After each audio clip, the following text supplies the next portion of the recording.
This guy, he has a legendary skill. His eyes turn dark and he sees absolutely everything. But before awakening, his life was trash. A week ago, it was a normal day. Then, a terrifying announcement on TV. In 2 months, the world would starve, and monsters, hungrier than humans, came to eat us. God was generous. Humans awakened. Still, almost everyone died. I stayed in my room. 3 months since the world outside ended, but being alone sucks. I'm the only one alive in this building. The worst part? No internet. I'm Kim Jae-hyun. My boredom ended the moment a monster appeared at my window. It looked like hell, with the ugliest mouth ever. I almost died, nearly crapped my pants, but it couldn't enter. No One Punch Man moment here. Why? My ability, my house, my rules. I'm the ultimate shut-in. No one gets in without my permission. This wasn't the first time. Guess I'll never die from a heart attack. Yeah, this power saved me, but it has a downside. I can't leave either. Stuck here since awakening. You think surviving is good? No internet, no girlfriend, no fun. The message, the ultimate shut-in can't leave, pisses me off. I can't do anything. Handsome, rich, and still single. Now it's worse. Food is running out. The fridge broke. Everything will rot.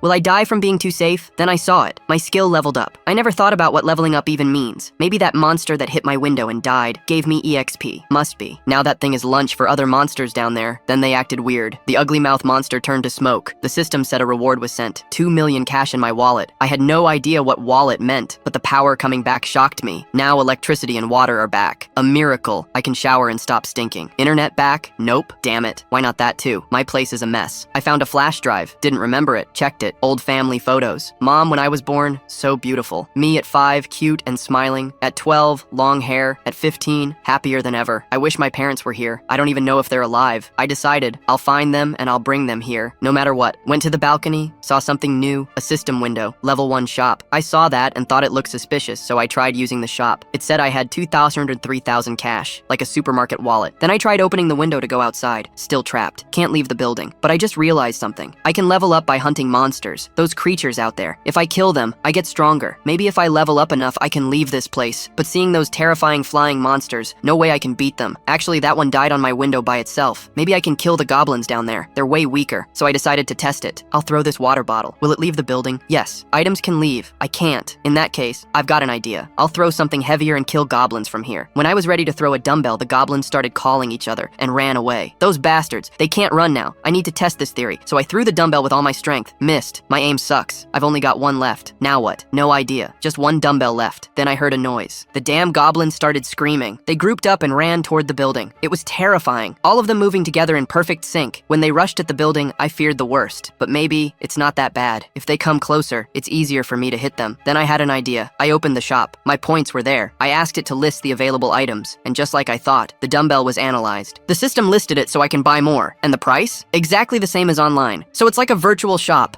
I asked the system for more dumbbells. Bought them. They materialized in front of me, and the price was deducted from my account. This is insane. Maybe the people downstairs heard me screaming. I threw the dumbbell with all my strength, and this time, I got lucky. Headshot on a goblin. System said I killed it and gained EXP. Also, 3,345 cash added to my account. The others were terrified, wondering what the hell fell from the sky. Dumbbells don't usually rain from above. I kept throwing more dumbbells, but now they were alert. Missed every shot, so I just kept buying more dumbbells and trying again. And with effort, I hit some of them. As a result, I kept leveling up more and more. The feeling is amazing. Then the system notified me. The ultimate shut-in unlocked storage level 1, an alternate dimension for storing items. To test it, I tried putting a dumbbell inside. It vanished from my hand, listed in storage, worked perfectly. I pulled it back out, right in my hand. Incredible. I can store anything and take it out anytime. So now I'll do something cruel. I filled the storage with dozens of dumbbells. Then I released them outside the building. A rain of dumbbells fell from the sky. The goblins couldn't escape. They were crushed, all of them, dead. I'm amazed by my powers. I never knew they could be used like this. Now I found out I can analyze other items like food and buy them with shop money. But now I have a new problem. My money is limited. Also, the power bill keeps draining my money. And since I wiped out the goblins with dumbbells, no monsters have come near my apartment. No monsters means no money, no EXP. If nothing comes close, I'm screwed. I need a new way to kill monsters. While I was thinking, something appeared in the sky. And then I remembered. That thing from before. The one that attacked me. This is bad. That's a calican. A high-level monster. I ran to the kitchen, tied shiny spoons to a chair, and hung it outside to reflect light. It worked. The monster noticed and flew toward the building, ready to strike with that disgusting mouth. But this time, I wasn't scared. The barrier was still active. It can't break through. If it keeps going, it'll kill itself like the last one. More EXP for me. This one's smarter. It realized it couldn't pass, then it flew away. No way! But actually, it didn't leave. It landed on the roof. When I leaned out to look, holy crap. I almost crapped my pants again. It pecked one spot, hard. But the barrier is absolute. Nothing enters without the Supreme Shut-in's permission. I thought, thought for a second. Then I pulled up the shop. If dumbbells can kill goblins, what kills a monster this huge? While it kept pecking, I had an idea. I spent cash on oil bottles. Perfect. Poured oil in pots and heated it. If boiling oil can kill anything, let's find out. Then I wrapped paper on sticks and dropped the boiling oil into storage. Lit the stick on fire. Time for the ultimate trick. The beast kept pecking the barrier. I shouted for the oil to drop from the sky. Storage opened above it. Boiling oil poured down. The monster screamed. I threw the burning stick. The oil ignited. Flames everywhere. It worked. Yes, that beast is fried chicken now. It crashed to the ground, burning, smelled awful, looked worse. When it finally died, the system popped up. Calican defeated. EXP gained. And my cash? Now I've got 9,347,000. The Supreme Shut-In is richer than ever. But then, something happened. I unlocked a requirement. My territory expanded. Not just my apartment, the whole building, and a new ability. At first it hurt. My vision glitched. Then, I saw the entire building, including the people below. A family sitting in their living room, sad, hungry. What the hell? My eyes feel weird. Who are they? After a few seconds, it faded. My eyes went back to normal. But now the system showed their info. A man, 30. A woman, 30. 2 daughters, 3 and 6. All eligible to become citizens of my territory. The system warned, non-citizens will be expelled. If I do nothing, they're out, and the monsters will kill them. So I granted them citizenship. Then I checked the ability, just as I thought. Supreme Eyes level 1. I can see everything in my territory. Nothing escapes. And in the system, the population list appeared. Currently, 4 citizens. Out of 600 slots available. 600? No way they fit in my apartment. Not even this building. Then I saw something amazing. Citizens share their power and EXP. If they fight and level up, I get a cut. Perfect. I'll get stronger faster. And now, missions unlocked, with time limits. If I fail, there's punishment. First mission, kill a goblin in 168 hours. Fail? The punishment says, your manhood falls off, which basically means death. Same thing. The system asked if I'd accept. I hesitated. I declined for now. Then I tested Supreme Eyes again. The world went dark. I could see the family below. The scene switched to them. The little girl asked her dad what they'd do. No food. The kids were starving. The dad felt crushed, watching his daughters hungry. But outside is hell. Going out could mean never coming back. Still, he had to try. He told his wife he'd go find food. She knew what it meant. If he stayed, they'd die. If he left, maybe they'd all die. But at least there's a chance. He got ready to leave. Said goodbye like it might be the last time. The kids cried, begging him not to go. When he was about to open the door, the handle turned by itself. They froze. Monsters? The door opened slowly. Light burst in. The dad grabbed a weapon ready to fight, but it wasn't a monster. He shouted for mercy, then saw me standing there. I'm here to help, I said. Water and food. They must be starving. They all stood in shock. How could someone show up to help? The father couldn't refuse. It was the only way to save his daughters. He invited me in. After that, the scene changes, and we see chubby Choi Hyung-jun's 2 kids hiding behind their dad, their suspicious eyes fixed on Jae-hyun. The 2 kids don't trust him at all. Meanwhile, chubby Hyung-jun, his wife, and the 2 children are sitting together at the table. Jae-hyun peels oranges, trying to break the tense atmosphere. He watches them in silence, wondering if he caused too much of a shock. However, as he looks around the room, Jae-hyun notices that it's completely empty. There's no food, no water, and no light. The curtains are tightly closed so they don't attract monsters. Jae-hyun agrees with himself, recognizing it was a good idea. Deciding to help even more, Jae-hyun focuses on the room's ceiling light. His eyes begin to glow blue,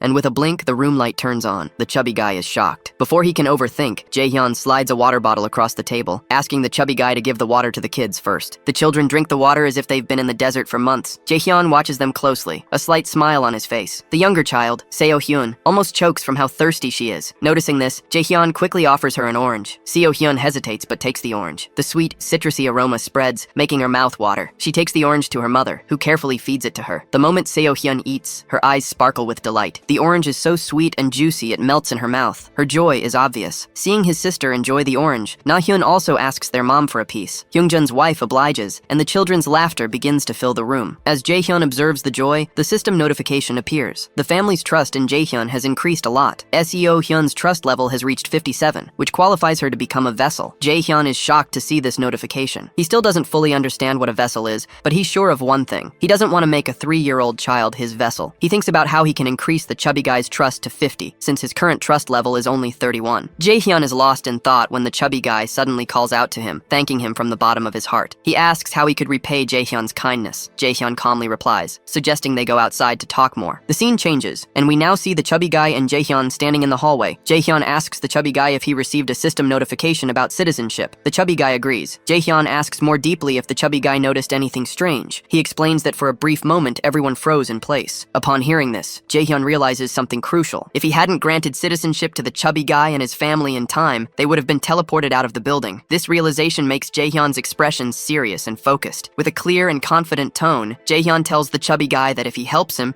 Jae-hyun will provide food, water, shelter, and most most importantly, protection. Their safety will be guaranteed. The chubby guy is shocked and asks how that would be possible. Jaehyun doesn't explain. Instead, he states firmly that if the chubby guy wants food and safety, he needs to trust Jaehyun without question. Jaehyun promises he will never ask him to do anything that puts his life at risk. The chubby guy closes his eyes, trusting his gut. Despite everything, the chubby guy feels that Jaehyun isn't a bad person. He asks what Jaehyun wants in return, since nothing in this world is free. Jaehyun calmly responds that he doesn't want anything material, just for the chubby guy to do one small thing for him. The chubby guy feels relieved, and even calls Jaehyun brother. Jaehyun smiles slightly, acknowledging the words. Changing the subject, Jaehyun asks the price of the golf club the chubby guy had. He realizes it would be too expensive to put in his store. Changing the subject, Jaehyun tells the chubby guy they can talk about the club later. Then, Jaehyun asks when the apocalypse began. The chubby guy remembers it was on a weekend when a horde of goblins attacked. Jaehyun puts the pieces together, remembering that day he was chilling in his room, like a true supreme recluse. He deduces that those who stayed home were spared from the first wave of destruction. Jaehyun reflects on the goblins, and concludes that his citizenship will be crucial for survival. Finally, Jaehyun gives the chubby guy a clear command. Find survivors, and bring them to this building. After that, the scene changes, and we see Jaehyun lying comfortably on the sofa. His gaze is fixed on the system notification, watching as the chubby guy's trust is slowly but surely increasing. The chubby guy's trust level has reached 40, but Jaehyun is anxious for him to reach 50 soon. Meanwhile, Jaehyun is lost in deep thought,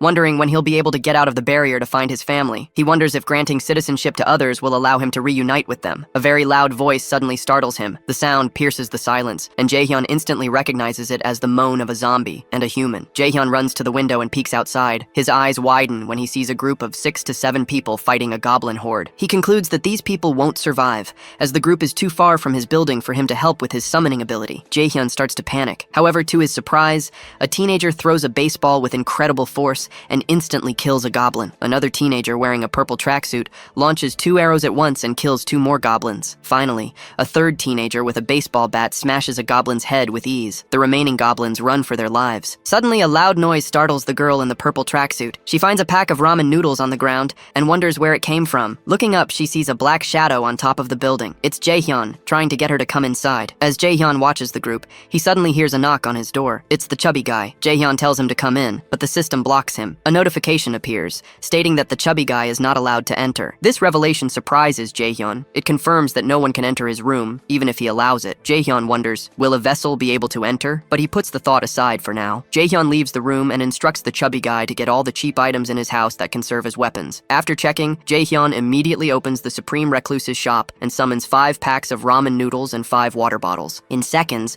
the items materialize in front of the chubby guy, who is shocked. For the first time, he witnesses Jaehyun's powers. Jaehyun calmly gathers the items into a box and hands it to the chubby guy, telling him to deliver the box outside the building as his next mission. The chubby guy's expression turns worried. He reminds Jaehyun of the many goblins lurking outside. Jaehyun reassures him, stating that he already killed all the goblins that were nearby. The chubby guy hesitates but ultimately believes Jaehyun's words. Jaehyun adds that food is valuable in the world outside. He explains his grand plan, to give food to the hunters so they see him as their king and follow him without question. He smiles, knowing he is following Lilith's slavery technique. According to this method, those who receive food and water will inevitably become his slaves. The chubby guy trusts Jaehyun completely and agrees. Jaehyun then creates a new mission for the chubby guy in the system, which he accepts excitedly at the idea of earning XP. He goes down the stairs carrying the box. Although nervous, he trusts Jaehyun and holds a golf club tightly. Finally, the chubby guy goes outside the building. Fear hits him instantly with a single thought: drop the box quickly and run. As the chubby guy bends down to place the box, he hears approaching footsteps. He freezes, his body trembling. From the corner of his eye, he sees a black shadow. Panic consumes him, and he imagines a bloodthirsty goblin. He tries to go back into the building, but he slips, and the box falls. Paralyzed with fear, he lies there, his face red and his breathing ragged. The footsteps get louder. The chubby guy begs for mercy, pleading with the imaginary goblins. Mustering the courage to open his eyes, the chubby guy is shocked to find there are no goblins. Instead, standing before him are a group of teenagers and students, all looking at him in surprise. After that, the scene changes, and the system notifies Jaehyun that the people he saw before outside the building are now trying to enter. Jaehyun understands instantly and activates his Supreme Recluse's omniscient eyes. Through his vision, he observes the teenagers in front of the building door. A girl in a purple tracksuit comments that this is the same apartment from where a strange guy threw ramen noodles. One of the guys, holding a baseball bat, comments that if someone is throwing ramen noodles around like that, they must have a lot of food. Jaehyun deactivates his omniscient eyes and tries to add them as citizens. However, the system interrupts him with a notification, warning that he can propose citizenship, but the teenagers can reject it. The thought bothers him, as it might mess up his plans. He knows he needs to come up with a plan to ensure the teenagers accept. At the same time, Jaehyun Jaehyun receives a call from the chubby guy through the camera system. Jaehyun has a brilliant idea, instructs the chubby guy to wait, and updates his mission. Serve food to the 6 guests. The chubby guy accepts the mission immediately. He approaches the guests standing outside the barrier and informs them that if they accept Jaehyun's proposal, they will receive everything for free. Upon hearing the offer, they quickly agree. Jaehyun opens the barrier, allowing them to enter. Once inside, the system notifies Jaehyun that his citizen count has increased by 10%. The XP and money earned by Jaehyun's citizens will also increase by 10%. This bonus is important. Jaehyun observes the teenagers and analyzes their profiles. The highest level one is Ha Dong-gyeon, the same one who threw the baseball. His skill, baseball throw, rank D, allows him to throw objects with 10 times the force. Jaehyun realizes the skill is incredibly dangerous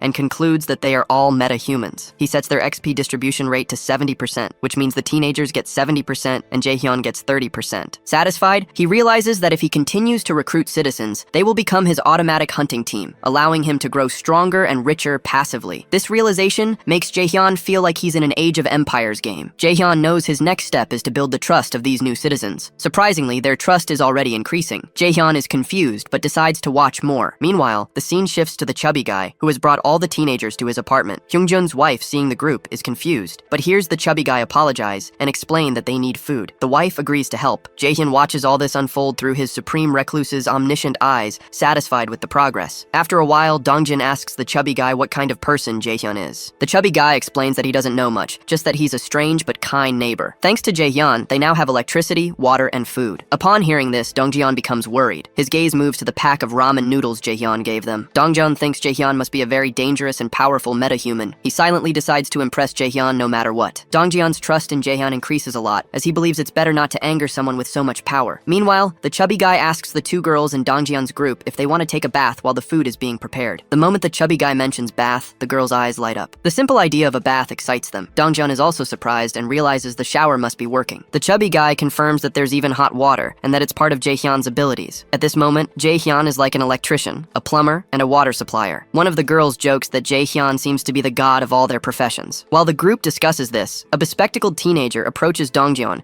and asks if he thinks he's more powerful than Jaehyun. Dongjin admits that, based on Jaehyun's abilities, this is impossible. Suddenly, Deoksu grabs Dongjin by the shoulder and suggests they should beat Jaehyun up together. His bizarre reason is that if they overpower Jaehyun, he will hand over all his food to them. Upon hearing this, Dongjin gets visibly annoyed, calls Deoksu a lunatic, and tells him not to do anything stupid. The group ultimately agrees that the best course of action is to impress Jaehyun. The scene changes, and this guy from their group is named Byung-ho, a timid boy. Dongjin approaches him and apologizes. If he hadn't invited him to the party hours before the apocalypse, Byung-ho could have saved his family. The boy replies that it wasn't Dongjin's fault, but Dongjin promises that after they eat, they will plan to rescue Byung-ho's grandma. However, Byung-ho remains distressed. He thinks it's too late, and that the goblins might have already eaten her. The atmosphere gets heavy as they sense someone approaching. Maybe it was a monster. And it really was a monster, but the monster's name is Jaehyun. He enters carrying 2 black bags. At that moment, Dongjin realizes that Jaehyun is the only one who can solve all their problems. Jaehyun enters with a deadly serious face and looks at the group. Without hesitation, Jaehyun confidently states that he will help them. Soon after, everyone was seated, but the atmosphere was incredibly tense. Hyungjun's wife apologizes to everyone for their house being so small. Dongjin tried to comfort her, saying it was their fault for showing up unannounced. At that moment, the chubby guy arrived with the hot food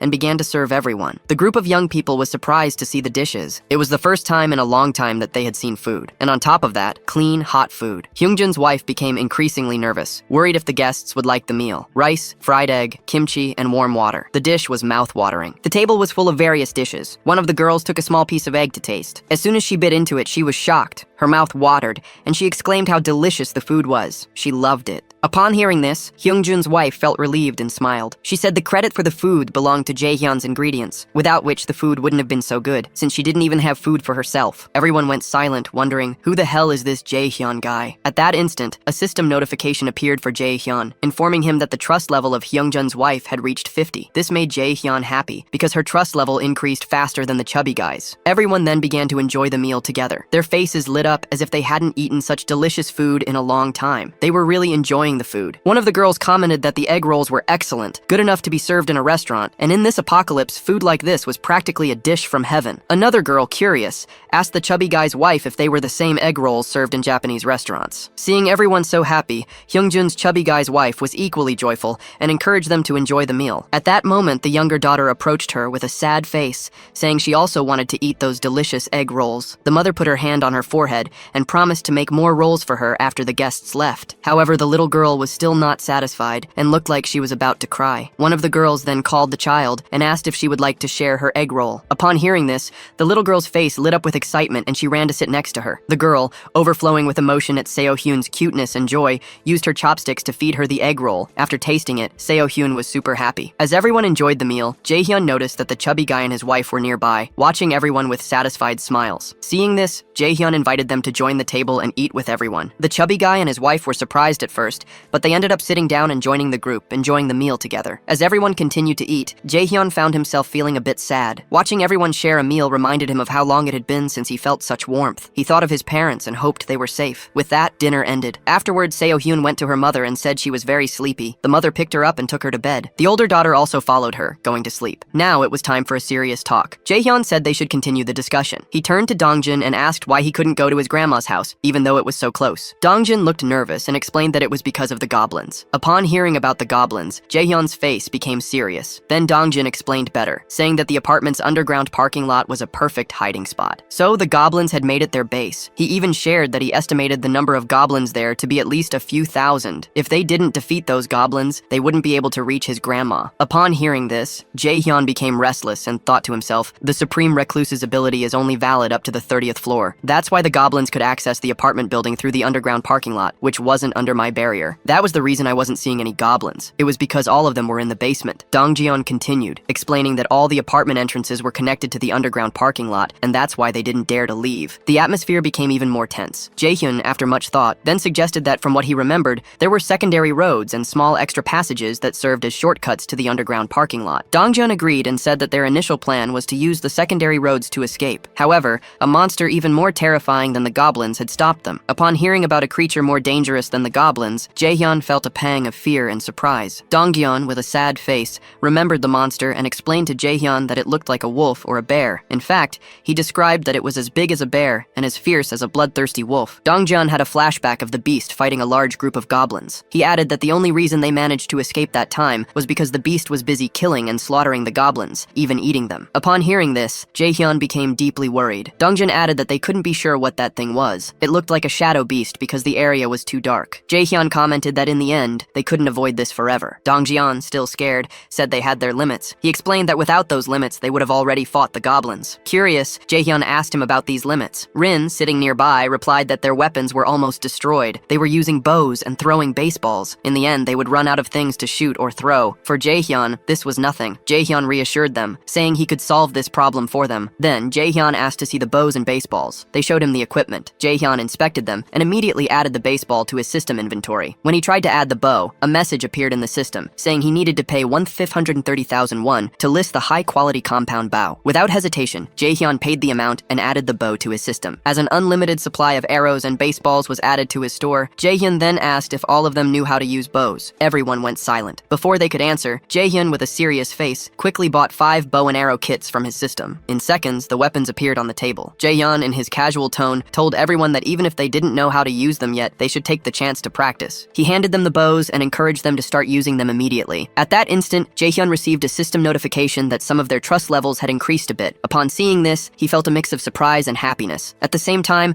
a sense of hope began to fill the group. They began to believe that, with Jaehyun's help, they really might have a chance to save Byung-ho's grandma. Their trust in Jaehyun continued to grow steadily. Dongjeon was super happy, knowing that with these new weapons, his hunting efficiency would improve a lot. Another person commented that with this, they wouldn't have to risk their lives to get arrows back. Everyone seemed more hopeful and excited. Suddenly, Jaehyun got serious and addressed the group. Before moving forward, they needed to reduce the number of goblins. Dongjeon also adopted a serious tone and asked when they would start hunting. Jaehyun replied that they would start tomorrow. He guaranteed to them that they would definitely save Byung-ho's grandma the next day. Jaehyun tried to motivate the group. Upon hearing Jaehyun's promise, Byung-ho's face lit up with happiness. Dongjeon then asked how they would do it. With a confident smile, Jaehyun replied that they would use a bait strategy. Then Jaehyun Jaehyun began to explain his strategy, but after listening to it, their expressions revealed the tension. They wondered if Jaehyun's bait strategy would succeed or fail. Despite the concerns, they held on to the hope that it would work. Suddenly, a system window appeared in front of Jaehyun, informing him that the chubby guy had completed the mission and earned a reward of 30,000 won. Jaehyun was momentarily startled by the notification, as the mission reward was deducted from his account. Jaehyun understood that as long as he had money, he could level up his citizens. From now on, unless it was absolutely necessary, he wouldn't use the money for now. Before he could think more, another system window appeared, stating that Byung-ho's trust level had increased. His trust had now reached 50, and loyalty had been unlocked, fulfilling all the requirements for him to be registered as a vassal. Jaehyun was shocked by this surprise. At this moment, something strange began to happen to Byung-ho's body. Confused, Byung-ho didn't understand what was happening or why he was feeling that strange sensation. A new system window appeared, announcing that the vassal registration was successful. As a reward, Jaehyun had earned the ability Summon Vassal. The ability allows Jaehyun to summon his vassal into his home,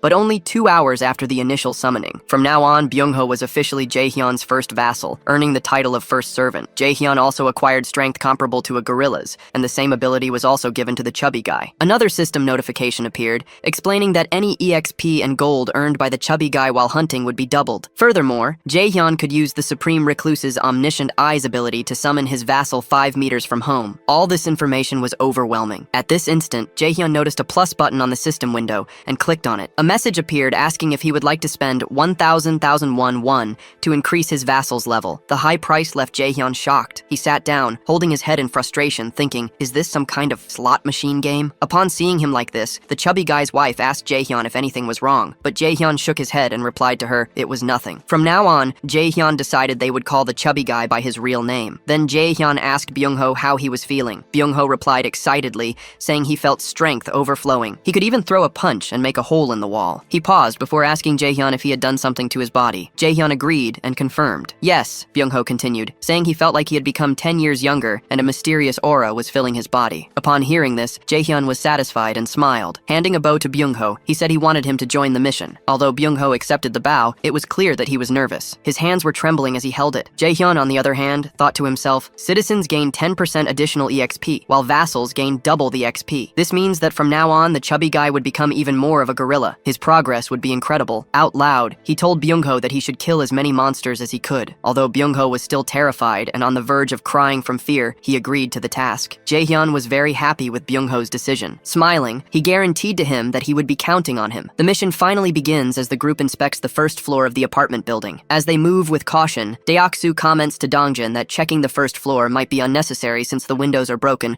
and the area is in bad shape. He suggests there might be no survivors. However, Dongjin disagrees and insists they need to check anyway. He reminds the group of Jaehyun's instructions, saying they are there as a rescue team and need to save as many people as possible. He explains that their main mission, assigned by Jaehyun, is to rescue any survivors in the building and escort them safely to the 30th floor. Stopping for a moment, Dongjin addresses the group, explaining the core of the mission. They need to lure a large number of goblins into the building and eliminate them. For this strategy to work, they need to find as many survivors as possible. He asks if everyone understands this clearly. The team agrees with confidence, boosting Dongjin's morale. Meanwhile, Deoksu gets ready with his iron club, prepared to smash some monsters. Dongjin instructs his team to start with room 101 and tells everyone to stay alert, warning that goblins can appear at any moment. The group enters units 101 and 102, where an unbearable smell fills the air. Inside, there are bloodstains everywhere. It looks like someone was dragged across the floor before being killed. They find a horrible scene, bodies scattered everywhere, broken windows, and blood splattered on the walls. Some people were cut in half, and women are unclothed, probably victims of the goblins before being killed. This terrible sight is too much for the women in the group, and they throw up on the spot. The shocked group looks at Dongjin, who,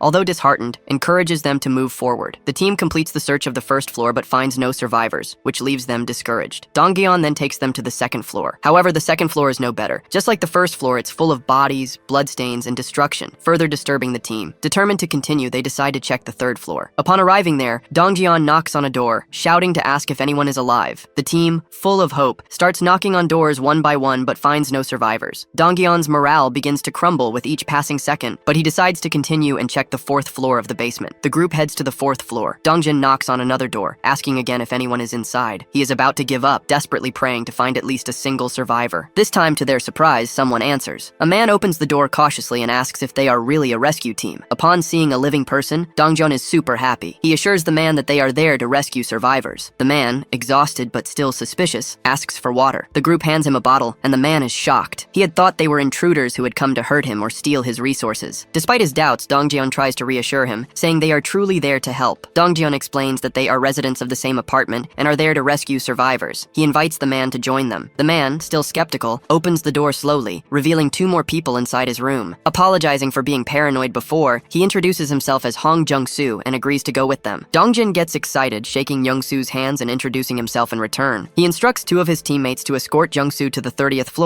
and then come back to continue the mission. Upon hearing about the 30th floor, Jung-soo becomes restless and exclaims that they are not going to leave the apartment. At that moment, Jung-soo's youngest son interrupts, telling his father that someone would come to save them. The boy, surprisingly calm, speculates that they probably have a helicopter on the 30th floor, clearly inspired by watching too many zombie apocalypse movies. Rin clarifies that it's not exactly like that, but if they go with them, they will get hot food and a bath. Upon hearing the mention of a bath, Young-soo's daughter gets excited. She encourages her father, saying they should go with the team and not worry so much. Despite his initial hesitation, Young-soo ends up agreeing to join them. One by one, more survivors begin to follow the group, joining the rescue effort. As they continue, Jaehyun receives a system notification. It says that his citizen count has now reached 40, and the EXP and gold earned by them have increased by 90%. The scene changes, and we see Jaehyun deciding to temporarily shelter the children and the elderly in the chubby guy's house, while the others stay in the hallways. Dongjeon approaches Jaehyun and informs him that they have only managed to rescue 40 people so far. Jaehyun asks Dongjeon if there are only that many people in the whole building. Dongjeon replies sadly, explaining that everyone who left their rooms was brutally murdered. He adds that they searched up to the 29th floor, but it seems many people didn't even leave home. Jaehyun is happy with their efforts, although he reflects that the chubby guy's house is already almost full. Even so, he feels that this number should be enough for now. Activating his Supreme Recluse's omniscient eyes,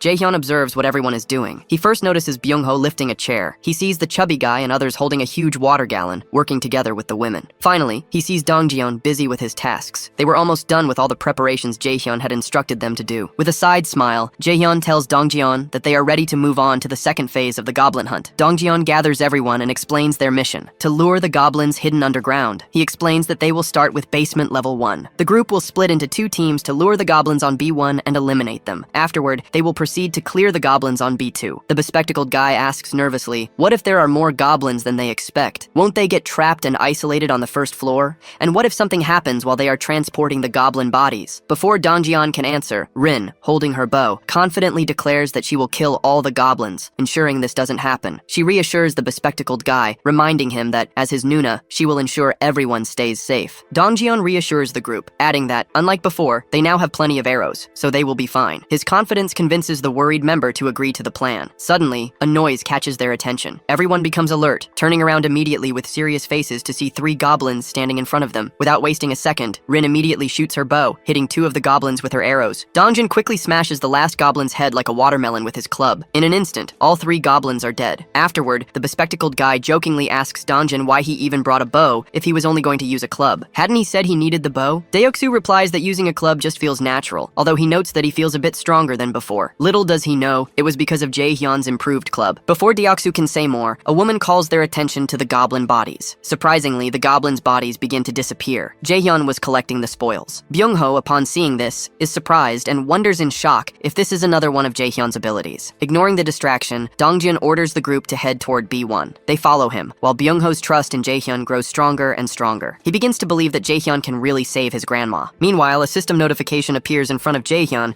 stating that the group's trust in him has increased. Drinking water, Jaehyun reads the notifications and thinks to himself that, although he hadn't planned it, it seems he has taken care of them like a guardian. Jaehyun feels like a big older brother. At that moment, another system notification appears, revealing that Byung-ho has reached a trust level of 50, fulfilling all the requirements to become a vassal. Jaehyun is surprised, as he didn't expect Byung-ho's trust in him to grow so quickly. Jaehyun reflects that Byung-ho must truly believe that Jaehyun can save his grandma. Recognizing the great development, Jaehyun realizes that the more vassals he has, the faster their growth will be. He checks Byung-ho's loyalty and is shocked to see that it is at 88, an even higher level than a mother and son. Calming down, Jaehyun decides that this is good news and confirms that Byung-ho becomes his vassal. Internally, he promises to do everything in his power to save Byung-ho's grandma. As soon as Jaehyun confirms, Byung-ho's body begins to shine during the goblin fight. Confused, Byung-ho has no idea what is happening. The intense light scares everyone, including the goblins, who begin to retreat. Dongjin, nervous, tells everyone that he doesn't understand what's happening and orders them to fall back. The goblins, now blind, can't see. However, seeing this opportunity, the group begins to run. Dongjian and Rin shoot arrows at the goblins as they run. Their arrows hit the goblins squarely in the forehead forehead, killing them instantly. With a serious face, Rin uses her ability to shoot multiple arrows at once, killing many goblins. However, the number of goblins overwhelms them, as more keep appearing. Upon seeing the goblins approaching, Byung-ho panics and exclaims that it looks like even the goblins from B2 have come up to B1. This was unexpected. It seems the goblins can communicate telepathically. As the group runs toward the exit, they reach the gate. Dongjian tries to close it, but some goblins manage to get their hands through. The group runs to help Dongjian, but their efforts seem useless as more goblins from the other side push against the gate. There were too many goblins, and just as they were about to break through, all the people came to help push the door, but it was no use. A goblin, using only brute force, was holding the door and pushing it, and so, several goblins began to accumulate, making the situation worse. At this critical moment, the chubby guy used his gorilla strength ability to close the gate alone. Straining with all his might, the chubby guy yelled to himself that he had to stop them there. He had to do it, no matter what. Dongjian quickly informed the chubby guy that everyone was safe now, and encouraged him to come back soon. The chubby guy tried to escape with the others, but the goblins managed to break through the gate, causing him to fall to the ground. The chubby guy desperately told Dongjin to leave without him, but Dongjin hesitated, not knowing what to do. Suddenly, Daixu ran, hitting a goblin with his club and trying to pull the chubby guy to safety. However, a goblin grabbed the chubby guy's leg, holding him. At that moment, a goblin with lustful eyes began to stare at everyone, his expression revealing a hunger for what he considered a juicy, fat piece of meat. But just as the goblins were approaching, the chubby guy vanished into thin air. Shocked, Daixu froze in confusion, unable to think what the hell just happened. Meanwhile, the goblins began to advance toward him. A goblin jumped to attack him, but Daixu once again smashed it with his club, sending it flying. Daixu then began to run toward his teammates, skillfully dodging the goblins' attacks. His teammates quickly covered him by shooting arrows at the goblins, creating a large enough gap for Daixu to escape safely. The group continued to retreat, desperately trying to avoid being overwhelmed by the relentless goblin horde. In the dark night, under the moonlight, the entire building was silent. But in the basement, a beast, a terrifying one, was devouring goblins one by one, tearing their bodies, crushing and chewing the goblins like candy. It eliminated every goblin with ease, and then, in anger, turned its gaze toward the building. Its only thought was to kill everyone inside, driven by an insatiable hunger for more food to eat and evolve. On the other hand, the chubby guy suddenly fell to the ground with a thud. The chubby guy was sure he wouldn't survive today. He was convinced the goblins would make him dinner, but he was confused. He didn't understand where he was. Meanwhile, Jaehyun was standing in front of the chubby guy, and, with a friendly tone, asked how he was feeling. The chubby guy was shocked and worried, but Jaehyun, with a friendly smile, helped him up. Jaehyun was happy he had made the chubby guy his vassal, because it allowed him to summon him there. The chubby guy's leg, however, was very bruised. It was bleeding from a goblin scratch. The chubby guy couldn't understand anything. Before he could process, Jaehyun noticed the deep cut on the chubby guy's leg. The chubby guy tried to ignore it, saying it was nothing and that it would heal on its own. But Jaehyun saw that the chubby guy couldn't even move his leg. This was a serious situation. Jaehyun told the chubby guy to stay there and ran to his room. Upon arriving, Jaehyun grabbed his first aid kit. He remembered how his mother had taught him how to do first aid in emergencies. Jaehyun had an infinite number of antiseptic pills and medical supplies. He practically had all kinds of medical resources. However, his supreme recluse inventory only had 40 slots, so he couldn't carry everything. He needed to be very careful. After thinking for a moment, Jaehyun had an idea. He put all the medicines in the first aid kit and put the kit in the inventory slot. It was a brilliant idea. Jaehyun began to wonder if he stored an entire room full of medicine or a box full of medical supplies,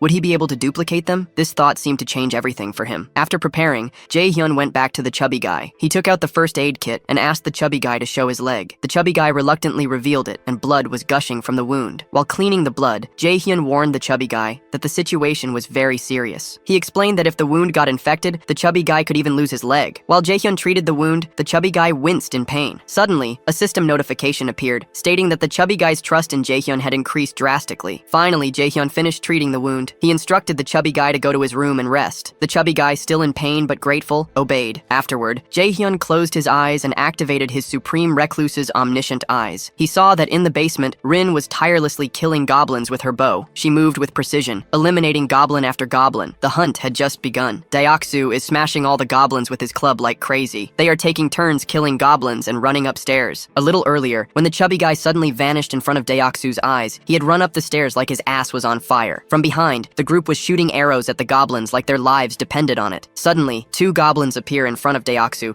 looking ready to tear him to pieces. Out of nowhere, Byung-ho went nuts. Byung-ho swings the club with the energy of someone with a fucking sugar rush, and in a single blow, he smashes the heads of the two goblins. He didn't fucking stop. He jumps forward, landing in front of Daixu, and begins to obliterate the goblins one by one. It's as if the power of 10 fucking elephants is running through his veins. Everyone is standing there like, just happened. Was Byung-ho always this strong? Well, thanks to becoming Jaehyun's vassal, the guy is now basically on a power trip. Jaehyun watches the chaos unfold and feels a wave of relief. Everyone seems safe for now. Taking a second, he checks Byung-ho's status. Byung-ho is now level 30. His trust is 55, and loyalty is 88. His awakened skill, teleportation. That's right, a game-changing rank A skill. The guy can teleport to anywhere his eyes can see, and not just himself. He can take others along too. Jae-hyun smiles like a proud father, thinking, for sure, making Byung-ho a vassal was the best decision. Meanwhile, Byung-ho is still on his high, destroying goblins left and right. Deoksu, taking in the madness, turns to Jae-on, the bespectacled guy, who looks like he's about to faint. He asks if Jae-on can continue. Jae-on agrees, determined. The group prepares for the next attack. Deoksu asks Rin if the water tank is ready. Rin confirms, and at that instant, Byung-ho comes up the stairs, dragging an army of goblins behind him. Byung-ho jumps up the stairs, and as soon as he gets to the top, the group turns the huge water tank on top of the goblins. The goblins get soaked, but it's not enough to take them down. That's when Dongjeon grabs an extension cord and plugs it into the outlet. Wires hidden along the staircase light up, and electricity crackles through the water. The lower-level goblins, those level 6S and 7S bullshit ones, fry like chicken in an air fryer. But the level 10 goblins? Those bastards are still standing. The system notifies Jae-hyun that he earned a huge amount of EXP, and a fat wad of 34,464 It all goes straight to his supreme wallet. Jae-hyun smiles because he just leveled up, and his skills got even more broken. But then, shit gets weird. Jae-hyun feels a strange pain in his body. His heart starts pounding like he just ran a marathon. His whole body feels like it's on fire. Suddenly, a purple shield begins to form around him. The shield expands, spreading through the building and reaching the basement. Every high-level goblin caught in it starts to freeze up. The system notifies Jae-hyun that a hostile presence was detected inside his shield. Jae-hyun smiles, because now it's time to show these little shits who's boss. With a simple command, the goblins trapped inside the shield pop like fucking balloons. Blood splatters everywhere, painting the walls like horror show. Hundreds of goblins die instantly. On another floor, a group of goblins is gathered, preparing to march into the building with no idea of their dark future. Suddenly, a fat goblin feels something behind him. When he turns around, he sees a huge beast standing there. Before the goblin can even blink, the beast bites into his fat body, instantly killing him and brutally devouring the juicy flesh like a snack. Watching this bloody massacre, the other goblins are terrified, but before they can move, the beast charges at them, cutting through the crowd like a fucking lawnmower, tearing goblins to pieces with its claws. Some stupid goblins try to approach from behind and attack. They manage to land a few weak blows, but the beast doesn't give a damn, throwing them aside like trash. Some goblins, probably full of stupidity, climb onto the beast, biting and tearing its flesh. The beast lets out a roar of pure rage as they chew on its face and tear its body. The pain is obvious, but the beast thinks, it. With a earth-shaking roar, the beast grabs every goblin hanging on it and tears them to pieces. Pieces of goblins fly everywhere, blood splattering like a horror show. The beast stomps on the remaining bodies, crushing them into a disgusting bloody paste. The goblins are completely exterminated. But then, out of nowhere, a system notification appears, stating that the beast has been granted fucking citizenship. Suddenly, the beast begins to shrink. Its huge, bloody form is drained of energy, and holy starts to transform. In a few moments, voila, the beast is gone, and in its place is a stunning woman. Naked as the day she was born, but covered in blood, she faints, unconscious on the floor. Jae-hyun, watching all this through his supreme recluse's omniscient eye, is completely shocked. He mutters, "Is that?" A system window appears, dropping more bombs. The girl's name is Oh Yeon-ju, and her skill is called Dress Up Bear. Another notification explains that Dress Up Bear allows the user to transform into a freaking monster, maximizing all physical and regeneration abilities. Jae-hyun is impressed. This chick is level 33 with a rank A skill. Then, more notifications come. Dongjeon and Hae-rin's trust reaches 50, unlocking loyalty, and Deoksu, his loyalty surpasses 30, fulfilling the requirements to become a vassal. Jae-hyun smiles to the side and tells the system to register Deoksu. Boom! Another vassal is added to the team. Deoksu gains the skill Iron Knight, and a system notification explains that Iron Knight allows the user to summon a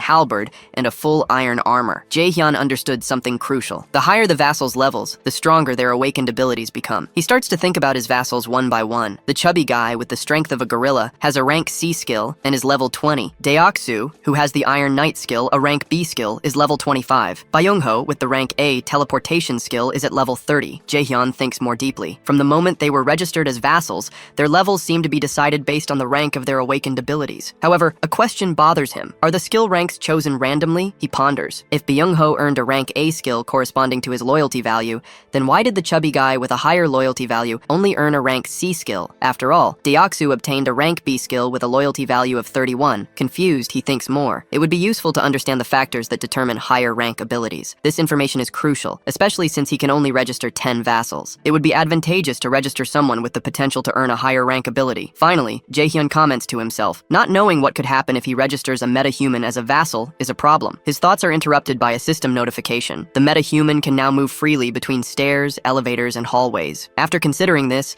Jaehyun goes toward the elevator and uses his Supreme Recluse's omniscient eyes ability to observe the girl. She is still lying unconscious on the floor. Jaehyun calls the chubby guy, who arrives quickly as the elevator doors open. Jaehyun instructs him, explaining that on basement level 2, he will find a girl, and he wants the chubby guy to bring her up here. Meanwhile, his teammates are tying up the defeated goblins with ropes, trying to understand the chaos. It seemed that all the goblins were scared and running from something. Dongjeon is particularly shocked, realizing that he underestimated the pure power of the ability they had just witnessed. He is shocked, seeing how Jaehyun, with a simple snap of his fingers, popped all the goblins like it was nothing. Dongjeon remembers past moments, like when the chubby guy talked about Jaehyun's divine abilities, and even mentioned things like hot water. Putting the pieces together, he realizes that this must also be part of Jaehyun's abilities. He remembers that the chubby guy's wife once mentioned that the ingredients for their food were all provided by Jaehyun. In deep thought, Dongjeon concludes, all of this is connected to Jaehyun's abilities. Dongjeon wonders why Jaehyun is so strong that he might not even need anyone, but still chooses to help everyone in this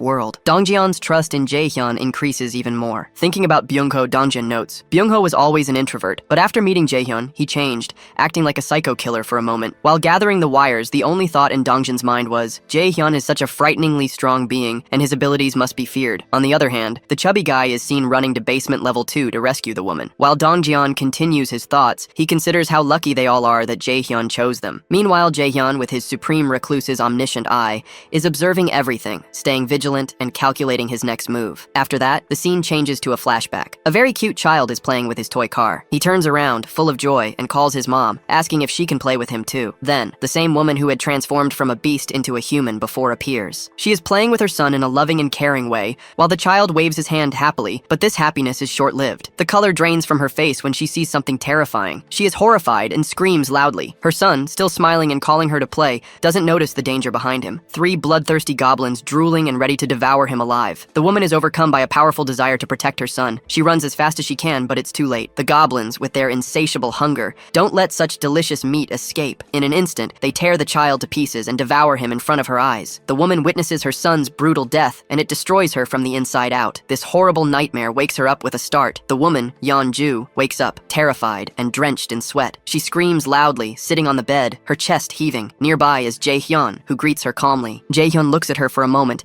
and asks how she's feeling. Yeonju, still disoriented, holds her head, trying to understand where she is. Meanwhile, Jaehyun extends his hand and introduces himself, saying he is happy to meet her. However, Yeonju remains suspicious of Jaehyun and asks a single question. Was he the one who did that job before? Jaehyun looks confused, not knowing what Yeonju means, but she insists, asking if he was the one who made the goblins' heads fly off like balloons. It turns out that while Yeonju was unconscious, Jaehyun had used his domain expansion to kill the goblins, making their heads pop like balloons. While Jaehyun tries to offer his hand again, Yeonju pulls away, her voice trembling. She confirms that it was indeed Jaehyun who killed the goblins. This discovery makes her even more suspicious and wary. Her fear of Jaehyun grows, as his immense power is undeniably terrifying. He can annihilate an entire group of goblins in an instant, like crushing ants under his foot. Yeonju's thoughts turn dark. She begins to wonder, if she were as strong as Jaehyun, maybe she could have saved her son. Overwhelmed by sadness, she begins to tremble and cry again. She curses her own power, lamenting that it awakened too late. If it had awakened earlier, maybe her son would still be alive. Between the tears, Yeonju calls out to Jaehyun. Her voice trembles and she looks completely devastated. Jaehyun, caught by surprise, watches her intently. Yeonju, with a desperate and sad tone, asks Jaehyun if he can save her son. Deep down, she knows her son is gone, but she begs Jaehyun to avenge him, killing all the fucking goblins in the world. And with that, another goblin slayer is born. Yeonju sits on the bed and cries, her body trembling. Jaehyun stands nearby, silently observing her overwhelming sadness. The room is filled with the sound of her uncontrollable crying. Jaehyun ponders the tragedy she suffered. As a recluse, he isn't good at interacting with others. He genuinely doesn't know how to comfort this grieving mother. As Yeonju was crying, the system suddenly notified Jaehyun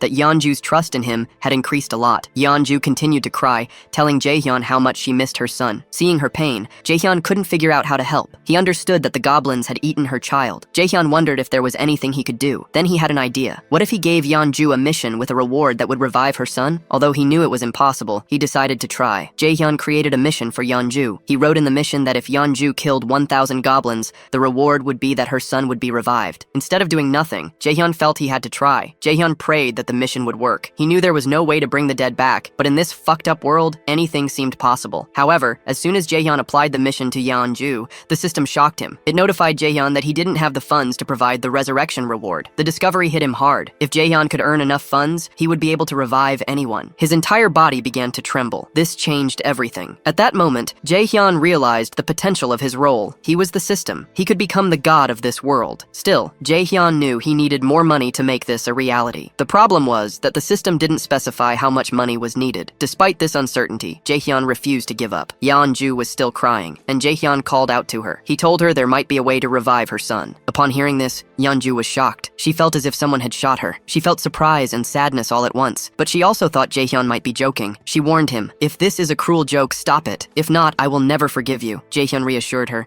saying that there was indeed a way, but it would be very difficult. Upon hearing this, Yeonju became desperate. She told Jaehyun she was willing to do anything for him, even warm his bed or become his slave. Jaehyun interrupted her and said there was no need for that. She just had to do one thing, which he would explain later. After that, the scene changes, and Jaehyun introduces Yeonju to Dongjeon. Dongjeon greets her warmly with a firm handshake. Yeonju introduces herself too, but she remains a bit serious. She asks Dongjeon a single question. Was he the one who was killing goblins with a baseball bat? And was Rin the same girl who used a bow to kill goblins? Upon hearing such an accurate description, Dongjeon and Rin are shocked. They don't understand who this woman is or how she knows about them. Rin asks Yeonju if they have met before. Yeonju, trying to lighten the mood, makes her hand look like a bear's paw and acts cute, saying they must have met her before. She playfully asks if they really don't recognize her. Dongjeon, Rin, and Deoksu are all confused, wondering what the woman is talking about. Yeonju smiles confidently and decides to activate her beast transformation. Little by little, fur begins to appear on her body. A deep and threatening aura emerges, and soon her entire body is covered in thick fur. As soon as Yeonju completes the transformation, Rin recognizes her and is about to scream. Yeonju, now almost 3 meters tall, stands up like a terrifying deadly beast, ready to attack anyone in her path. Rin and the others finally realize that she is the same beast that blocked them in the basement,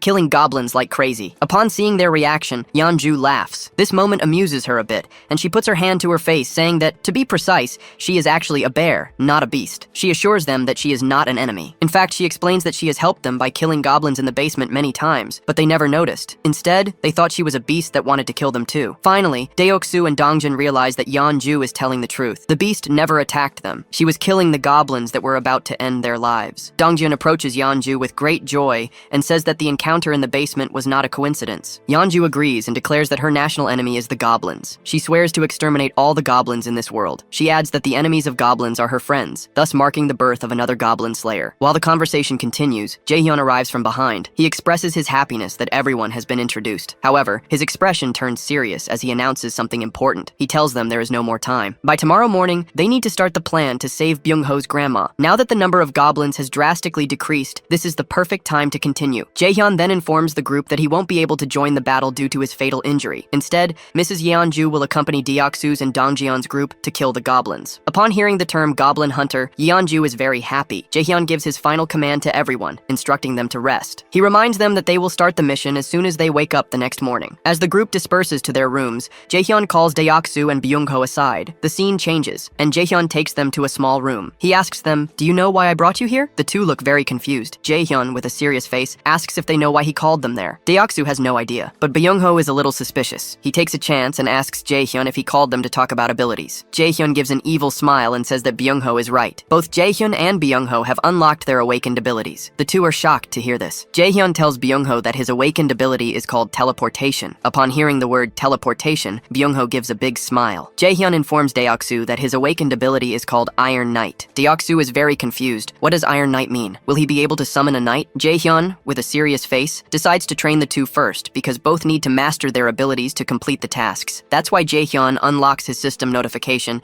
and creates a new mission for the two. The mission is that both need to discover their awakened abilities. They need to unlock their awakened abilities for the first time. The time limit is 1 hour. The reward is an increase in strength, and the punishment is that both have to sleep outside. Jaehyun is about to give the mission to both. At the same time, Deoksu, super excited, asks Jaehyun if Deoksu has unlocked his awakened ability. Will he be able to use his abilities like Dongjeon? Jaehyun agrees. Upon hearing this, Deoksu Deoksu gets more excited and starts jumping like a child and shouts that he can't wait to use the Iron Knight ability. Iron Knight sounds very cool. After that, Jaehyun explains to Deoksu that he can summon the Iron Armor and a Halberd of Hell using his Iron Knight ability. While Deoksu is listening to Jaehyun and is about to ask a question, at the same time, in front of Deoksu's eyes, Byung-ho disappears with a splash. Upon seeing this, Deoksu is very surprised and stands still. For a while, both Jaehyun and Deoksu stand in total silence. After a moment, Byung-ho teleports from his spot and reappears a little further away. Upon seeing this, Byung-ho is very surprised and happy. Byung-ho can't believe that he thought he could teleport a little further, and as soon as he thought it, he teleported. Byung-ho squeezes his hands and says that with this ability, he can definitely save his grandma. On the other hand, Deoksu notifies Jaehyun that Byung-ho's trust in Jaehyun has increased drastically. The next moment, Byung-ho, bowing his head from the bottom of his heart, thanks Jaehyun and tells him that from today on, he will begin to believe in Jaehyun. Everything Jaehyun says, he will do for Jaehyun. For Jaehyun, Byung-ho will be able to save his grandma. But Jaehyun tells Byung-ho that he shouldn't be so happy so soon,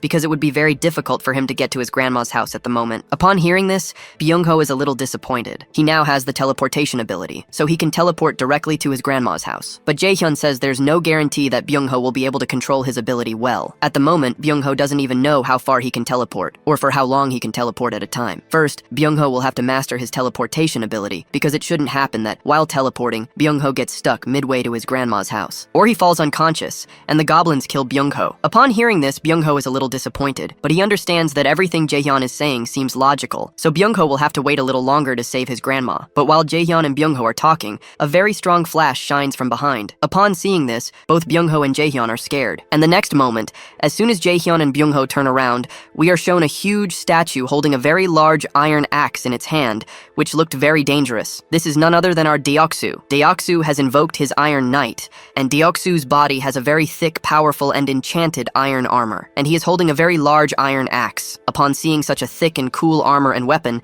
Deoksu's trust in Jaehyun increases. The system notifies Jaehyun that Deoksu's trust and loyalty have increased drastically. Deoksu is dancing happily. On the other hand, Jaehyun tells Byung-ho to teleport to the building next door. This will be Byung-ho's first mission. If he can easily teleport to the building next door, it means he is using his ability well. Byung-ho looks at the building next door, stands still for a while, and is determined to teleport there. On the other hand, Jaehyun also creates a new mission for Byung-ho, in which it is written that he will have to teleport to the building next door in 3 minutes. The reward will be an increase in teleportation proficiency. Byung-ho concentrates, and from behind, Deoksu increases his confidence, encouraging him. Byung-ho, with a serious face, thinks about teleporting to the building next door, and in a moment, he disappears from his spot. The next moment, he successfully teleports to the building next door. Byung-ho waves his hand while looking at Jaehyun from the window of the building next door, and Jaehyun is also happy to see that Byung-ho has already used teleportation over a long distance. Byung-ho also happily waves his hand from that building. At the same time, suddenly there is darkness in front of Byung-ho's eyes, and he suddenly falls unconscious, collapsing in the building. Upon seeing this, Deoksu and Jaehyun are scared. What happened to Byung-ho suddenly? Jaehyun doesn't wait for a second. He summons Byung-ho with the summoning ability, and then puts him to sleep. Jaehyun quickly checks Byung-ho's system notification, and finds that his health is in good condition. Byung-ho is just sleeping. So Jaehyun thinks that either his mana ran out, or again, his limit is only to teleport over a short distance. If Byung-ho teleports more than that, all his energy will run out, and he will fall unconscious. Jaehyun explains all this to Deoksu, that Byung-ho is completely fine. After a little rest, Byung-ho will regain consciousness. After that, Jaehyun suddenly turns to Deoksu and asks if he likes to exercise. Deoksu doesn't understand this question. Why is Jaehyun suddenly asking about exercise? And the next moment, Jaehyun gives Deoksu the One Punch Man schedule task. Jaehyun creates a new mission for Deoksu, in which he has to do 100 push-ups,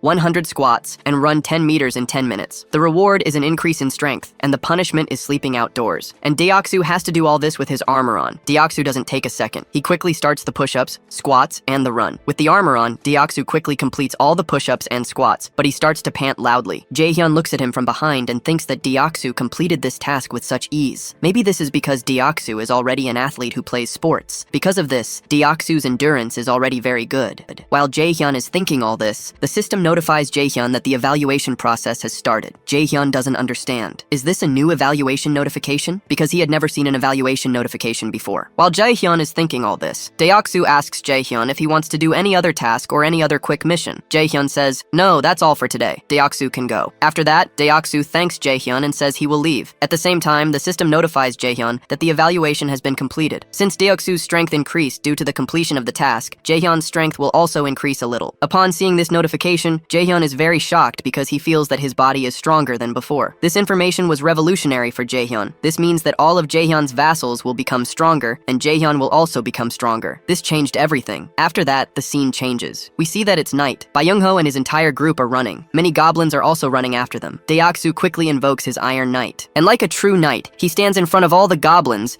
and one by one begins to kill and cut all the goblins. But Deoksu was alone. How could he stop all the goblins alone? Some goblins pass to the right and left of Deoksu and run towards Byung-ho, but from behind, Byung-ho was also ready with his bow and arrow. With the help of the arrow, Byung-ho kills all the remaining goblins, and he is ready to kill the remaining goblins. Upon seeing Byung-ho and Deoksu, all the remaining goblins are scared and run back. But a huge shadow from behind stops all the goblins. Upon seeing that huge shadow, all the goblins are so scared that tears start to come out of their eyes, because that huge shadow is none other than our huge bear mummy. Before the goblins could say anything, the bear mummy cuts all the goblins into 2 pieces, and Byung-ho and his group are also killing all the goblins one by one. Byung-ho's group tells him that they are killing all the goblins and stopping them. Byung-ho should quickly go to his grandma and save her. Byung-ho leaves his group to kill the goblins and goes to save his grandma. On the other hand, Jaehyun is just sitting at home and eating ramen noodles. While eating ramen noodles, Jaehyun is notified by the system that his citizens have completed the mission. Because of this, he has received 132,966 won. Jaehyun is surprised because it was the first time his citizens earned money by completing the mission. Jaehyun thinks that when Deoksu completed the mission, Jaehyun's strength increased. And when other citizens completed the mission, Jaehyun earned money. Jaehyun thinks that when his citizens complete the mission, Jaehyun's reward will be random. Slowly, many systems notify Jaehyun that other citizens have also completed the mission. Byung-ho has also completed his mission,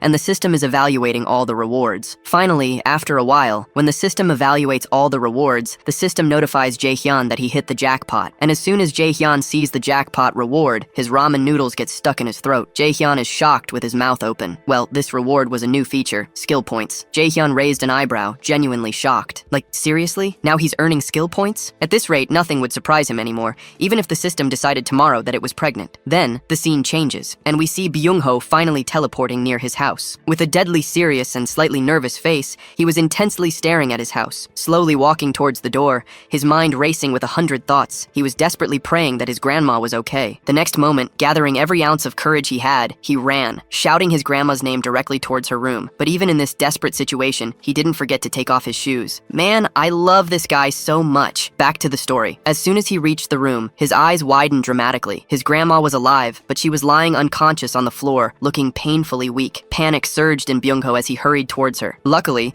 upon hearing his frantic voice, his grandma slowly opened her eyes, and with a weak, trembling voice, she touched his hand, recognizing Byung-ho instantly. It was a moment that touched Byung-ho's heart, stomach, and liver. Tears began to stream from his eyes like rain, and on that day he cried as much as he could, sobbing like a newborn baby. She was his only family, and hugging her tight, he continued to cry, filled with overwhelming happiness. He cried for a while, thanking Jaehyun mentally again and again, putting Jaehyun in the position of a god. For Byung-ho, Jaehyun had now officially become the supreme god of this apocalypse. On the other hand, the scene changes again, and we see Jaehyun staring at his system notification. The system notified him happily that Byung-ho's trust had reached 100%. Now Byung-ho would even kill or literally do anything Jaehyun asked. Because of this, another vassal slot for regeneration was unlocked. Now Jaehyun had a total of 11 vassal slots, plus a new system ability. He could now level up the vassals directly like game characters. This absolutely changed everything. Jaehyun was completely shocked. Leveling up can be done like this? Slowly, he tried to level up Byung-ho, but the moment he did, the system coldly notified him that he didn't have enough money. He needed 100,000 won, which was about $70,000. Jaehyun was completely stunned to see this absurd, ridiculous, and utterly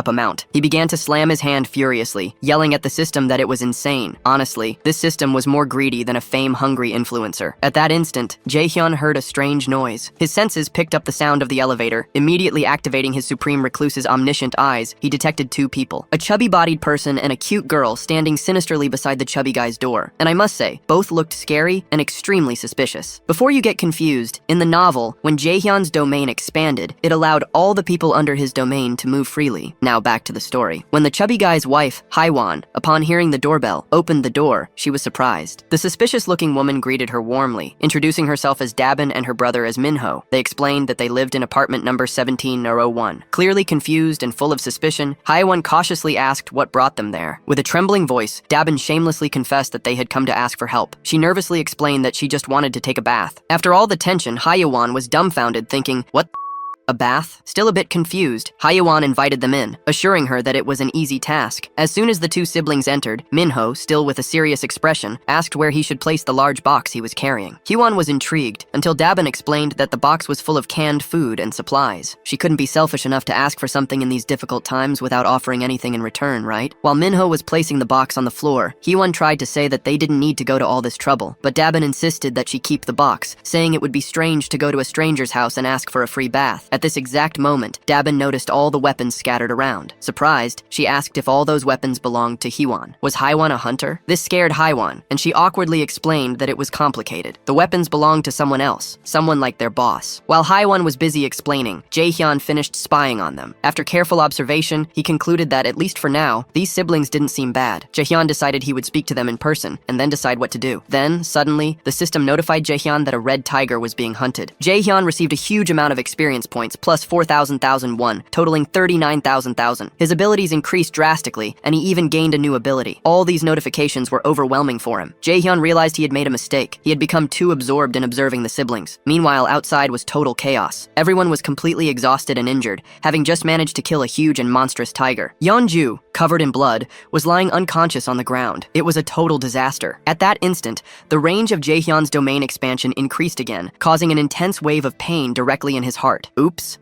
In his heart. Given the terrible situation, he urgently granted citizenship to everyone, deciding he would judge later if they were good or bad. The system then notified Jaehyun again. When the number of citizens reached a certain limit, all citizens unlocked the power of trust. But Jaehyun had no time to celebrate this achievement. He was worried about the injuries. He certainly hadn't foreseen facing a gigantic tiger in the jungle. Somewhere else, Byung-ho was teleporting at maximum speed with his grandma on his back, heading towards the apartment, with the others desperately running behind him. Deoksu was carrying the unconscious Yeonju. It was a completely situation. Jaehyun couldn't believe how badly Yeonju was injured, and to make matters worse, the goblins were still chasing them. Just when it seemed like everything was over, the power of Ga-young's arrow suddenly increased, and the others felt their power and speed surge as their bodies became lighter. This was all thanks to the power of trust, which improved citizens' statuses based on how much trust they had in Jaehyun. Jaehyun quickly calculated that the overall trust was above 50%, which meant that their combat abilities improved by 50%. It was a total game changer. Byung-ho, already believing that Jaehyun was his god,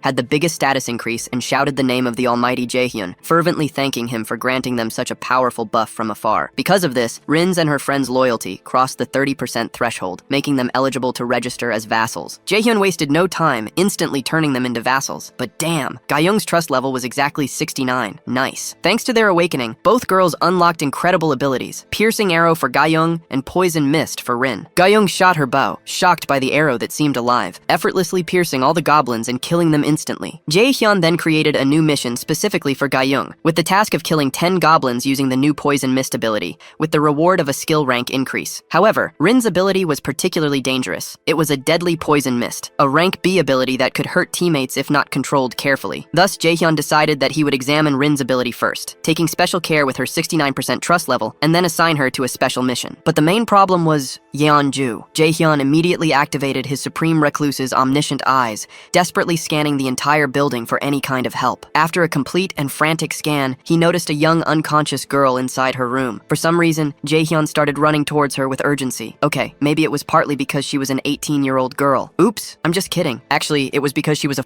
healer, exactly the missing piece in Jaehyun's Pokemon-style team. He was now standing outside room number 2902. He tried to open the door, but it was locked from the inside with a heavy iron chain. Even if Jaehyun was strong, he wasn't strong enough to kick the door down. At that moment, he remembered that he received a new ability, Invisible Hand. Jaehyun could summon this invisible hand and control it. Damn, if used well, it would surely be useful for his future wife at night.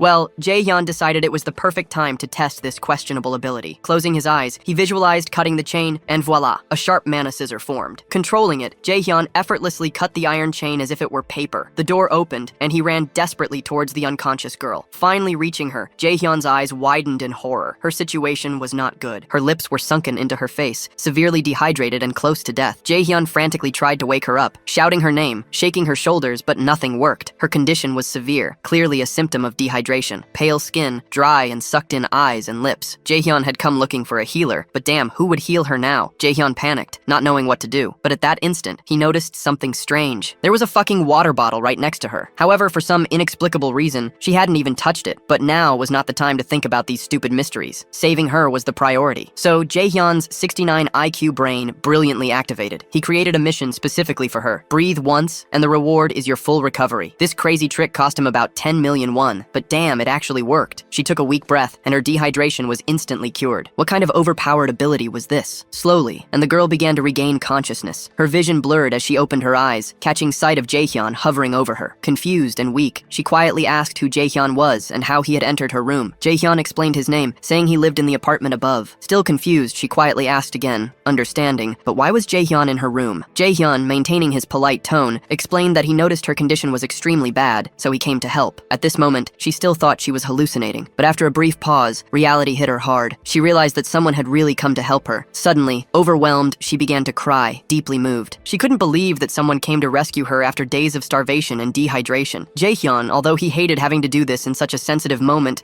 with a heavy heart, called her name and apologized, saying quietly, "Look, I know this is not the best moment, but I desperately need your help right now." As she cried with joy, Jaehyun explained that one of his teammates was gravely injured and he needed her help. But as she listened in silence, her confusion increased even more. What the fuck was this guy talking about? How could she help someone else when she couldn't even help herself, especially when she was literally about to die a minute ago? This seemed absolutely impossible. And to top off the weirdness, this strange guy she just met wanted her to provide medical treatment to his teammate? She began to wonder, suspiciously, how the hell this stranger even knew she was a nurse. Suspicion immediately flooded her mind. Judging by how desperately Jaehyun was asking for help, she didn't think he was dangerous. But according to her, in this godforsaken apocalypse, no one can be trusted. So she cautiously decided to pretend to help, carefully observing Jaehyun's true intentions. Pretending to agree to help, she calmly asked where she needed to go and how she could help. Jaehyun casually asked her to wait a second. He was busy creating yet another mission. Jaehyun created a new mission specifically for her to heal the injured Yeon-ju. The time limit was set to 1 hour, and the reward? Her healing skill level would increase. After finishing the mission creation, Jaehyun handed her some dried oranges, instructing her to eat them and rest, while promising that he would bring his injured friend directly to her room. With that, Jaehyun immediately turned and left, once again leaving her speechless, staring at the dried oranges on the floor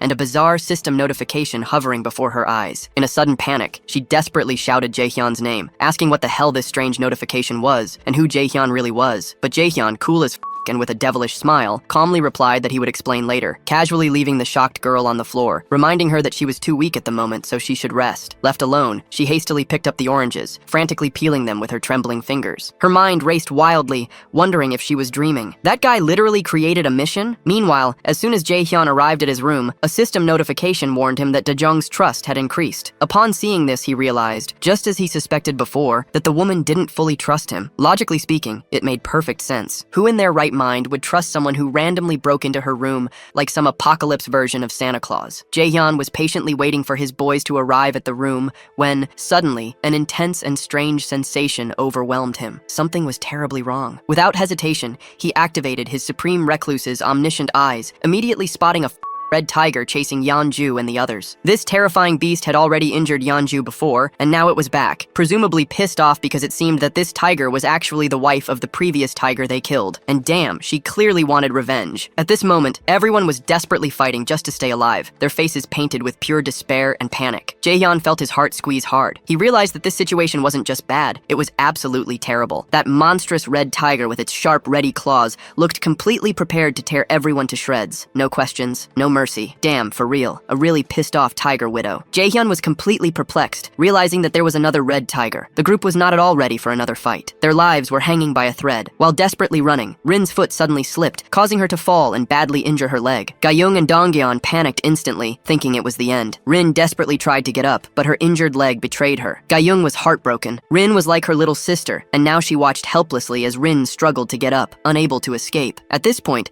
the red tiger, opening its fat mouth wide enough enough to devour a family-sized pizza, was ready to swallow Rin whole. Rin, at that exact moment, sadly accepted her fate. But just in time, when the tiger was about to take a juicy bite of Rin, she mysteriously vanished from her spot, leaving behind only a faint purple aura. The red tiger stood there, shocked, completely confused, thinking what the hell just happened. Meanwhile, Rin, breathing with difficulty and terrified, suddenly found herself sitting right in front of Jaehyun, gravely injured but alive. It was a close call. If she hadn't been a vassal, she would have already been the tiger's lunch. Luckily, nothing horrible happened, and at least this unexpected teleportation bought precious time for the others to temporarily escape from that furious beast. At that exact moment, Byung-ho teleported right in front of Jaehyun with his grandma on his back, and immediately notified Jaehyun that a new citizen was available for registration. Jaehyun quickly agreed, granting citizenship to his grandma, but on the other hand, the danger was far from over. The Red Widow tiger was quickly catching up to the group again, angrier and hungrier than ever. Jaehyun suddenly had a brilliant idea. He decided it was finally time to test the real limit of his invisible hands of pleasure. As the Red Widow tiger charged, ready to crush everyone, Dongjeon realized at that moment that if anyone was to survive, he would have to sacrifice himself. Without even a second of hesitation,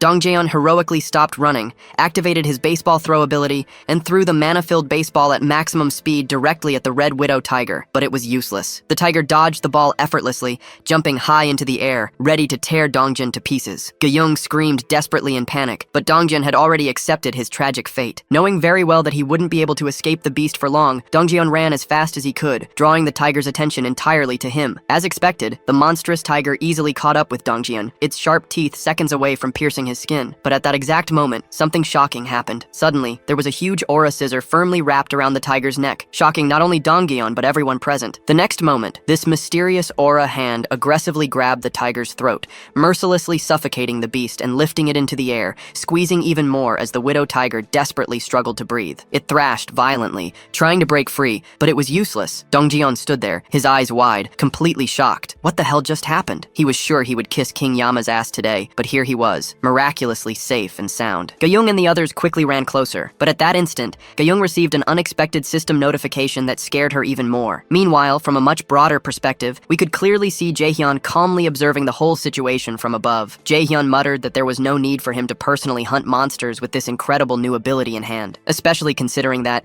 with Gyeong making the kill, Jaehyun would earn 4 times the loot from that tiger. With this exciting new mission given, Gyeong quickly prepared her bow, her eyes sharp with determination. As the tiger pathetically struggled to breathe, Gyeong aimed and effortlessly hit the beast's target, killing the tiger instantly. Immediately, the system notified Jaehyun. By killing a level 28 Red Widow tiger, he earned a massive amount of 63,000, huge amounts of EXP, and everyone's trust and loyalty increased significantly. Thanks to this great boost, Dongjeon's loyalty also finally crossed the threshold, leading Jaehyun to smile happily, making Dongjeon one of his precious vassals. The scene then changed, and we now saw Dejong actively healing Yeonju. Although Jaehyun witnessed it with his own eyes, Yeonju's wounds magically disappeared, leaving Jaehyun completely surprised. He then turned to Dongjeon and asked what exactly happened, how they ended up encountering those terrifying red tigers. Dongjeon, with a heavy and sad expression, explained that they encountered them at Byung-ho's grandma's house, where the tigers seemed to have claimed the territory. Guys, I'm telling you, Dongjeon insisted sadly, those must have definitely been mutant house cats transformed into those monstrous tigers. Anyway, back to the story. Jaehyun carefully put the pieces together, realizing it was no wonder something had seemed strange before. Come to think of it, there were no goblins in that area, and now it made sense. It was because of those tigers. If the goblins had occupied the area, Byung-ho's grandma would have been dead a long time ago. Did that mean the tigers were actually protecting Byung-ho's grandma? Could those beasts have been her pet cats? Leaving that question aside and returning to the main story, Jaehyun finally used 73,001 won to grant Gyeong's mission reward. At the same time, Dejong also finished healing Yeonju completely. Dejong, having just healed the grandma, was about to say something when the chubby guy suddenly stepped forward, awkwardly interrupting and asking Jaehyun if he knew that it wasn't exactly the right time. But would they always have to meet here in this tiny, suffocating room? The chubby guy had a valid point. They couldn't continue squeezing into this little room forever. Jaehyun calmly reassured everyone, saying he had already thought about it. He had a plan. Upon hearing this, everyone's faces immediately lit up with joy. Jaehyun confidently explained that room number 2901 was completely empty, and he himself would provide electricity and all other basic necessities there. Anyone who wanted to move into that room could do so freely. Jaehyun then calmly turned to Dabin, explaining more. Rooms numbers 2101 and 2102 were also empty. He would provide electricity there too, so she could tell other survivors that they were free to use the showers and bathrooms there. However, for some strange reason, the duo looked strangely sad. Jaehyun, reading the vibe instantly, knew exactly why the duo was upset. With a sly smile, Jaehyun calmly stated that if they wanted to, the two could even have their own private room to enjoy their private nights, while the others shared scared the other rooms. But there was a small condition they needed to meet first. Upon hearing this, the duo was completely shocked. Jaehyun, maintaining the dark and intimidating vibe, explained with perfect clarity the condition they had to meet. Simply deliver a message to everyone. The message was direct but tempting. Whoever killed 100 goblins fastest would be rewarded with an entire empty room, fully equipped with all basic necessities, unlimited electricity, water, food, literally everything needed to live comfortably. Just 100 miserable goblins. Easy. Damn. The legendary Goblin Slayer himself would surely be fucking proud of Jaehyun right now. Jaehyun explained more, coldly stating that their only task was to bring people from everywhere to him, registering them as his citizens. And to accomplish this, they simply needed to kill 100 goblins. At this moment, Jaehyun was walking directly in the footsteps of Lloyd, skillfully manipulating everyone. With a twisted smile, Jaehyun finalized this new mission: kill 100 goblins and claim unlimited supplies. Meanwhile, the scene changed dramatically, and we saw a guy in a red jacket, chased by goblins and desperately fighting to break free. He was about to be captured when, by a miracle, he narrowly escaped towards an open door, sliding on the floor and barely saving his own life. The goblins chased him, but they struggled to fit through the narrow door. Patiently waiting behind that door, his teammates were ready, prepared to kill those goblins. It turns out that the poor red jacket guy was used only as bait. Because of this cunning trick,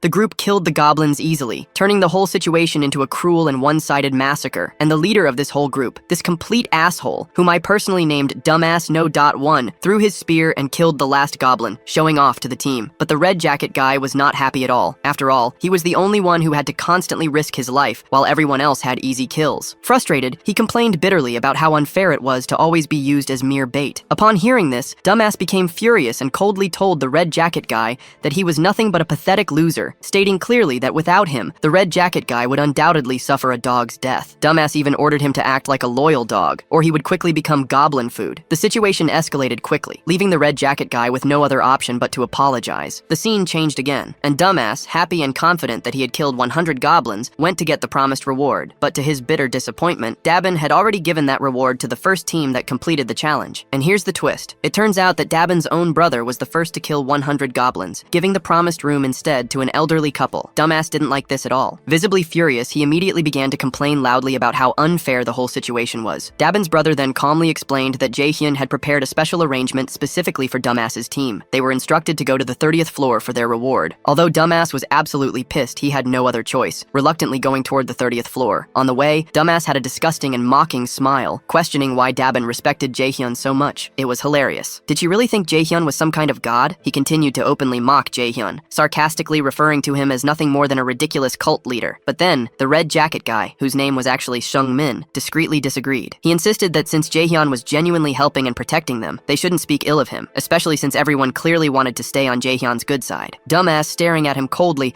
clearly didn't like this statement. With a chilling look, he made it clear in silence that this conversation was far from over. The elevator doors slowly opened on the 30th floor. Dumbass, still fuming, whispered coldly to Seung Min that they would finish the conversation later. But as soon as they left, Jaehyun calmly approached them, his chilling aura palpable, with one hand casually in his pocket, his cold eyes fixed on everyone. The entire team immediately fell silent, completely shocked by Jaehyun's intimidating presence. Dumbass quickly composed himself and politely introduced himself, hoping to ease the tense atmosphere, but Jaehyun simply shook his hand casually, calmly complimenting their unique use of the barrier and clever hunting strategies. Dumbass stood there, completely shocked, and nervously asked how Jaehyun even knew about their tactics. Jaehyun, however, didn't bother to answer. Instead, he smoothly jumped straight to the main point. He coldly informed them that electricity, water, and gas would now be provided to apartments 1301 and 1502. Dumbass, still in doubt, cautiously asked how this was possible. Jaehyun calmly replied that it was because they had successfully killed 100 goblins. They had earned it. Then, without even a brief pause, a deeply unsettling and creepy smile slowly spread across Jaehyun's face. In a cold and chilling voice, Jaehyun mentioned Dumbass's previous mockery, specifically the comment about him being a cult leader. Jaehyun coldly stated that he had no interest whatsoever in being treated like a god or in playing such a ridiculous role. The entire group stood there, speechless, absolutely terrified and confused. How in the world did Jaehyun even hear what Dumbass had said in the elevator? Were there even security cameras everywhere? Jaehyun, with a genuinely psychotic smile, suddenly changed the subject smoothly, casually saying that he actually had a small favor to ask of them. The scene changed dramatically again, revealing exactly what favor Jaehyun had asked of Dumbass. Dumbass and his group ran for their lives, chased by huge and terrifying orcs. Each monstrous step made the ground violently shake beneath them. Dumbass, panting, was terrified to the bone. They turned sharply, desperately running into a narrow alley, exactly as planned. At the corner of the alley was Dongjion, holding his spear tightly. Due to the narrow alley restricting movement, the orcs got stuck for a moment, exactly as planned. Dongjion's throwing ability had risen to rank B, which meant he could now throw larger objects with 5 times the damage. With all his strength, Dongjion threw the spear fast and hard, hitting the first orc and knocking it down. The second orc attacked furiously, swinging its huge club, but before it could hit Dongjion, a deadly arrow hit its forehead, killing it instantly. This precise shot belonged to Gaiyong. The last orc barely had time to react before Dongjin finished it off with another powerful spear throw. With that, the group had successfully completed the mission of killing 100 orcs, and Jaehyun immediately received 3.2 million won. Nearby, a terrified family of 3 was frozen in horror, witnessing the massacre. Dongjaeon smiled gently at them, carefully leading them toward Jaehyun's base. As they approached, Jaehyun suddenly noticed a system alert stating that an unknown object was trying to enter. Another notification appeared at the same time, indicating that someone eligible for citizenship had arrived. The system quickly asked if Jaehyun wanted to grant citizenship to the 3 new people. After considering, he agreed. With this decision, the total number of citizens rose to 200, activating a new ability, tax collection. This ability allowed Jaehyun to collect 10% of the citizens' money without affecting their real wealth, although it had a 30-day cooldown. Jaehyun quickly understood the potential of this new ability, realizing that he could recover the funds he had distributed. However, recovering the full amount would take about 10 months. With the urgent need to save his parents, Jaehyun immediately decided that Dongjion's team should go straight to the Nambuman neighborhood. To speed up the plan, Jaehyun decided to distribute 30% of the funds in advance, seeing this as a necessary investment. Suddenly, another notification appeared. Jaehyun's house declaration skill had just reached level 10, granting him 3 additional skill points. Once again, Jaehyun felt an intense pain, his liver, kidneys, and heart aching horribly, as his domain expanded dramatically, almost doubling in size and covering almost all the nearby buildings. The system confirmed that Jaehyun successfully declared the entire building as his home. Immediately afterward, another message appeared, stating that 1 billion won had been deposited as subsidies, and a new construction function was unlocked. Jaehyun's eyes scanned the displayed options carefully. A solar generator for 133 million, a store for 219 million, and a gym for 300 million. In addition, Jaehyun had received a total subsidy of 1 billion won, but the annual money generated by the solar generator was only 30 million won per year. This meant it would take at least 5 full years to recover the cost of the generator. Jaehyun stood there perplexed. What kind of disastrous business was this? Deciding it was probably wiser not to waste this huge amount on questionable constructions, Jaehyun instead planned to level up his vassals. But then, to his total shock, Jaehyun realized something crucial. When he tried to use this newly deposited subsidy money, the 1 billion won, to level up Dongjion, the system rejected him instantly. Jaehyun quickly realized that the funds he had just received were fundamentally different from the money stored in his wallet. This changed everything. Now Jaehyun had this essentially free fund to use specifically for construction purposes. Without hesitation, Jaehyun quickly selected the solar generator. A 24-hour countdown began, and his subsidy balance dropped to 867 million won. Briefly tempted, Jaehyun considered installing a second solar generator, but was quickly met by a serious system notification, warning that only 1 generator could be installed per apartment building. Accepting the frustrating restriction, Jaehyun shifted his attention to installing the store. The system explained that the store was linked to Jaehyun's Supreme Recluse skill. Anything in his inventory could be sold directly to citizens, which he instantly realized would simplify supply distribution. Without delay, he installed the store in apartment 101, with a 48-hour countdown to be ready. Finally, he analyzed the gym, which would increase citizens' strength and exercise efficiency by 200%. Imagining how this would accelerate progress, Jaehyun assigned the entire second floor to the gym. A 72-hour countdown appeared. The system informed him that he had 3 skill points. Jaehyun smiled, realizing he had unlocked the Supreme Infinite Money and XP glitch. People would hunt to buy supplies, and he would earn XP and money without doing anything. Now that's passive income goals. Meanwhile, Deoksu, in his armor, cut an orc in half. Dongjion asked Deoksu what would happen if he threw his spear. Confused, Deoksu handed him the weapon, and Dongjin threw it with absurd force. In a panic, Deoksu was instructed to cancel the armor and summon it again. The spear magically reappeared in his hand. Both were shocked. Dongjion had discovered an infinite throw glitch. Deoksu couldn't stop praising Dongjion's genius. Meanwhile, Gaiyong was about to use her last arrow when,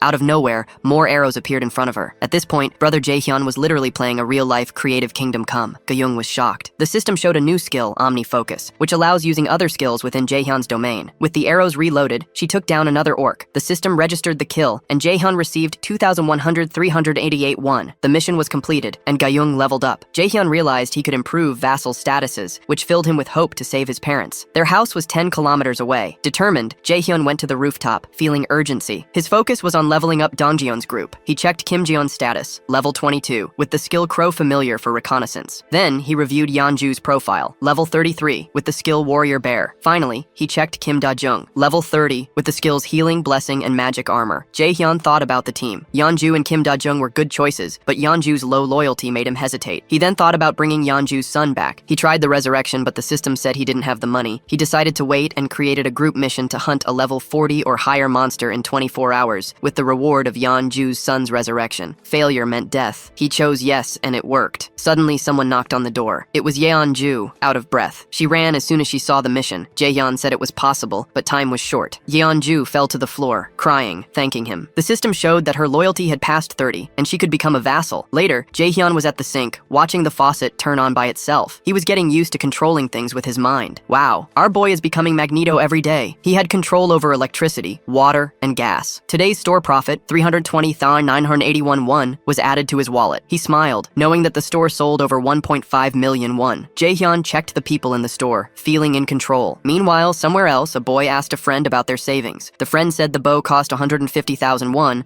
and that they only had 10,000, and that it would take 2 weeks. The boy laughed, reminding him that they also needed to pay for food. The friend got annoyed. Jaehyun thought about how everything changed since the store appeared. Even small coins motivated people to hunt. The system showed the current population, 789 out of 11,000. Jaehyun believed the number would soon grow faster. He received another message. He defeated a level 18 orc and earned 1.2 million won. Somewhere else, Yeonju, in her warrior bear form, was killing goblins and orcs. Ga-young and Kim Da-jung checked on her. Yeonju apologized for having taken most of the monsters, but Ga-young smiled and said it was okay. Jaehyun thought it was a smart move to have put the two together. He checked Yeonju's new status, level 40, with the title 9th Bell. Her trust and loyalty rose to 66. The rank S skill, Berserk, was the craziest. When she saw blood, her strength increased by 300%. While thinking about her powers, a cracking sound resonated. The three women saw a huge orc emerge from the shadows. Yeonju instantly transformed into her beast form, the fierce and unstoppable mother bear, and attacked the orc. The battle began, and the two seemed evenly matched. Ga-young shot an arrow, but the orc blocked it with its axe. Yeonju got angry, and the angrier she got, the stronger she became until she doubled in size and attacked. The orc lord, now screwed, had no time to react before Yeonju attacked him. The system notified her of the victory. She defeated a level 28 orc lord, earning a massive reward of 73,000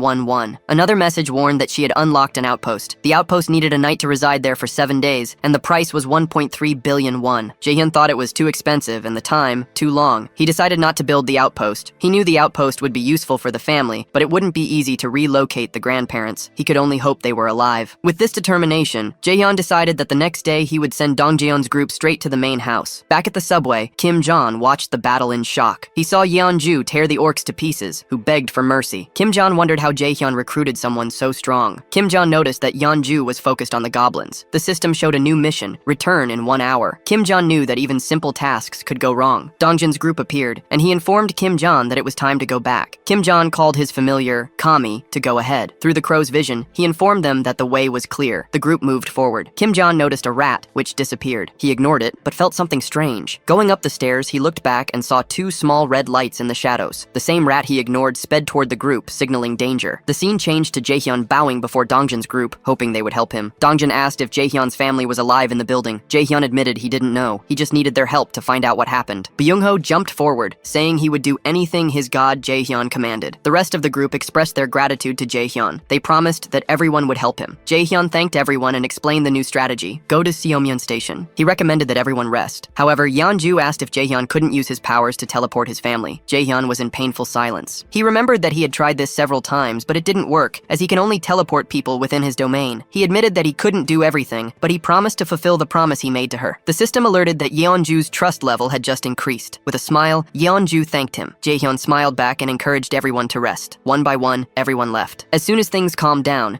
Jaehyun received another notification. An unauthorized entity was trying to enter. He granted her citizenship, and Yejin's profile appeared. Level 31, with 0 trust. Her skill was Rat Queen. Jaehyun was perplexed. Had they just gained a woman who could transform into a rat? Suddenly, we go back in time to when Yejin discovered Dongjeon's group in the subway killing orcs. She decided to follow them and arrived at Jaehyun's complex. Children were playing happily, and the place was busy. Yejin, in her rat form, was shocked. She ran to the apartment, but hit a blue shield. The system interface asked if she wanted to become a citizen. The rat squeaked, but nothing happened. She became desperate, but the interface updated and granted her citizenship. The rat ran into the building, but chaos began. People screamed upon seeing the rat and tried to smash it. Yejin fled and accidentally entered the training room, where she saw people lifting weights. She was confused. confused. What kind of muscle-worshipping cult had she entered? At that moment, Yejin woke up from her rat form with a headache. She laughed, euphoric at having found a survivor camp, but her joy vanished. She worried about the monstrous creature that guarded the station she would need to cross to get to Jaehyun's building. Then the scene changed, and we saw that Jaehyun had hunted the rat, and because of this, Yejin's connection with him was disconnected. Another window appeared, about the Rat Queen, rank A. Her ability allowed every rat to follow her, acting as part of her body. Jaehyun's face became serious. He understood that the rat was controlled by an awakened of rank A. He used the Supreme Recluse's eyes to look for her, but couldn't find her. In that instant, an idea hit Jaehyun. He created a simple quest. The Rat Queen must come to the apartment in 48 hours. The reward was a Coke and a Choco Bar. Upon checking the quest, Jaehyun remembered something. He couldn't bring his parents because they were outside the domain, and Yejin was also outside. But she was a citizen, so he decided to test something. People who become citizens are under his control. He changed the quest. The time limit was only 10 seconds, and the punishment was forced summoning. The system approved, which meant if she failed, she would be summoned. Wow! He looked at the screen, shocked. His heart raced. This could change everything. He hoped it wouldn't cost more than 1,000,000,000 won. The countdown began. When it finished, the system showed the result. CEO Yejin failed the quest, and the cost was only 31,000,000 won. Jaehyun felt a great relief. On the other hand, a surprised and panicked Yejin suddenly appeared in the apartment. She didn't understand what had happened. Jaehyun called her by name, showing that he already knew who she was. Yejin asked who he was and how he knew her. Jaehyun remained calm. He said he was the one who gave her citizenship and brought her there. He introduced himself and reassured her. To make her feel more welcome, Jaehyun offered her a Coke and a Choco Bar. Seo Yejin took the snack, trying to understand. She asked if all of this was Jaehyun's doing. He agreed. She was perplexed, asking, "Who the hell is this guy? A god?" She begged Jaehyun to help the 35 people she was responsible for. Jaehyun rejected, explaining that it was impossible. Upon hearing this, she started crying, begging Jaehyun to help her family. Jaehyun realized something important. Seo Yejin never interacted with him directly, but he managed to grant her citizenship. This suggested that the rat spirit was an extension of her. He wondered if this connection could help him bring her family. In that instant, the system interface appeared, showing Yejin's stats, level 31, with 37 trust. Her ability was Rat Queen. Jaehyun noticed that her trust had already increased. He turned to Yejin and asked if she would do anything to protect her family. She confidently affirmed she would. Jaehyun agreed, explaining that there was only one way to save her family, but it required her total trust. She declared full trust, and a system notification appeared. Her trust level rose to 50, and her loyalty to 33. She met the conditions to be a vassal. Jaehyun activated the vassal registration process. A blue aura surrounded Yejin, and she watched herself, surprised. When the process finished, her stats changed drastically. She now had the titles of 10th Seed, Knight, and Tamer. Her trust increased to 52, and loyalty to 33. New information revealed that a tamed being's stats grow based on loyalty and trust. Jaehyun saw that Yejin's evolution class was A+,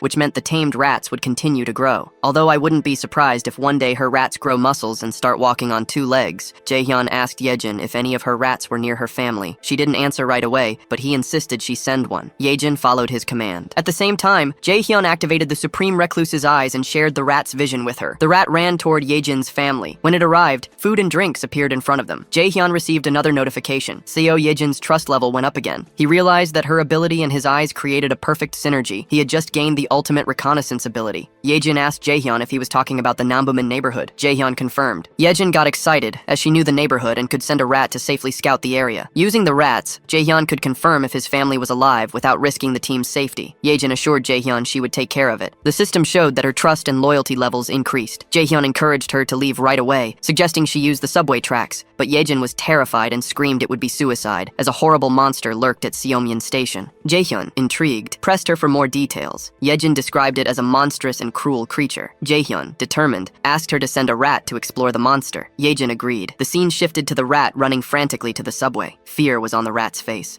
A strange sound echoed, and it saw a huge snake-like monster chewing on an orc lord's head. With a single gulp, the snake swallowed the entire orc. The rat peed itself in fear. The snake noticed it and lunged forward. Miraculously, the rat managed to dodge and fled. Jaehyun watched it all. He realized the snake was much stronger than he expected, likely above level 40. Damn, Jaehyun thought. That terrifying thing probably belonged to Sasuke's summoned snake in Naruto. Yejin observed Jaehyun's reaction and agreed that Seomyeon Station was dangerous. She suggested skipping a station and going to another. Although the path was longer, it would be safer. Yejin reassured Jaehyun, saying his team was strong enough. Jaehyun thanked Yejin. If not for her warning, his team would have been in trouble. Jaehyun informed Yejin that she could stay in apartment 2701, but would need to clean it. Yejin thanked him and left. As soon as Yejin left, Jaehyun smiled. Before, he would have had no choice but to avoid the monster, but now, thanks to Yejin's abilities, things would be different. Jaehyun had an evil plan. He immediately instructed the system to install a solar generator. Jaehyun watched the panels being installed, but realized they wouldn't be enough for almost 800 citizens. To improve living conditions, they would need more funds and labor. He formulated a plan to establish a 3-shift system to maintain facilities and resource collection. Finally, Jaehyun concluded that more aggressive hunting was the key. Elsewhere, Dongjeon's team was running from bat-like monsters. Ga Young and her colleagues shot arrows, killing them with ease. Afterward, she asked if anyone was hurt. Relieved to see everyone was safe, she sighed in relief. However,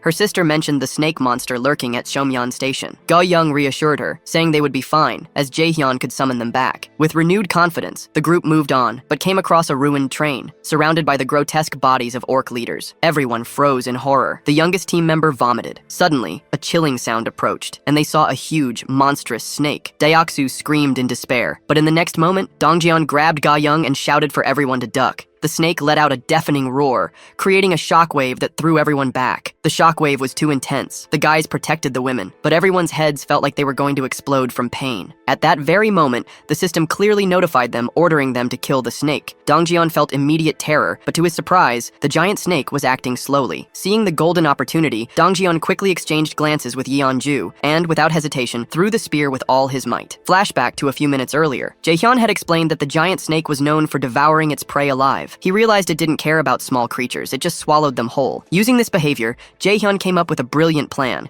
He sent Yejin to shove her tiny rat directly into the snake's nostril, and boom, she obeyed, running inside the snake's body. This was where Jaehyun's evil plan truly began. With a smirk, he opened his inventory and from inside the rat's body released poisonous gas, but that wasn't enough. Next, he poured gasoline into the snake's stomach and violently lit it. In an instant, the snake's body exploded in flames, being destroyed from the inside. The intense explosion shook even Yejin. Jaehyun quickly checked on her, and she assured him she was fine. Jaehyun praised her courage and returned to the battle. He observed the scene, deciding not to kill the snake directly. Instead, he planned for his knights, Dongjeon and Yeonju, to deliver the final blow so he would gain 6 times the experience and rewards. Returning to the present, Dongjeon and the group realized the shockwave wasn't from the snake, but from the internal explosion Jaehyun had caused. Seeing the opportunity, Dongjeon threw the spear with maximum force, killing the snake instantly. Immediately, the system granted Jaehyun a huge amount of EXP and 1.8 billion won. Since they defeated the boss of Seomyeon Station, Jaehyun could now build an outpost there. Dongjeon and Yeonju's abilities increased, and the domain level rose to 15. As a bonus, Jaehyun received 3 bonus skill points. A new message appeared, notifying that people qualified for citizenship had been found. There were about 200 people. Jaehyun granted them citizenship on the spot. The system updated, announcing that the total number of citizens had reached 1,000. Because of this milestone, everyone gained a new ability called Baseline, which gave Jaehyun 100% sharing of XP and money from all citizens. Upon seeing this, Jaehyun was perplexed. It seemed like outright cheating. In that instant, Yejin approached and asked if Jaehyun could bring her family into his domain. Jaehyun, after a pause, smiled and agreed. Filled with joy, Yejin thanked him. Jaehyun asked if she could control the rats again. Yejin confirmed she could. The scene shifted to Yejin's rat, which ran to a new location and bumped into Dongjaeun's group. What they saw was a massacre. Hundreds of orcs were dead, half-eaten. Yejin's rat ran forward, trying to communicate with the group to follow it. Daeoksu was surprised, wondering if this was another one of Jaehyun's abilities. Intrigued, the group followed the rat. Meanwhile, Jaehyun deactivated the Supreme Recluse's eyes and returned to his room. Now, it was time for his personal growth. He had 3 skill points to use. As the territory was expanding, he decided the best choice was to strengthen the Omniscient Eyes ability. This ability combined perfectly with Yejin's rat power, improving their teamwork. The moment he upgraded the ability, a sharp pain hit Jaehyun's head. Elsewhere, Dongyeon's group ran into a goblin horde. Jaehyun could now see the exact levels and stats of these goblins. They were level 8, moved in organized groups, used spears and clubs, were agile, and could see well in the dark tunnels. Watching this, Jaehyun realized how valuable this vision could be for scouting and survival. He started thinking about hunting goblins to acquire this ability,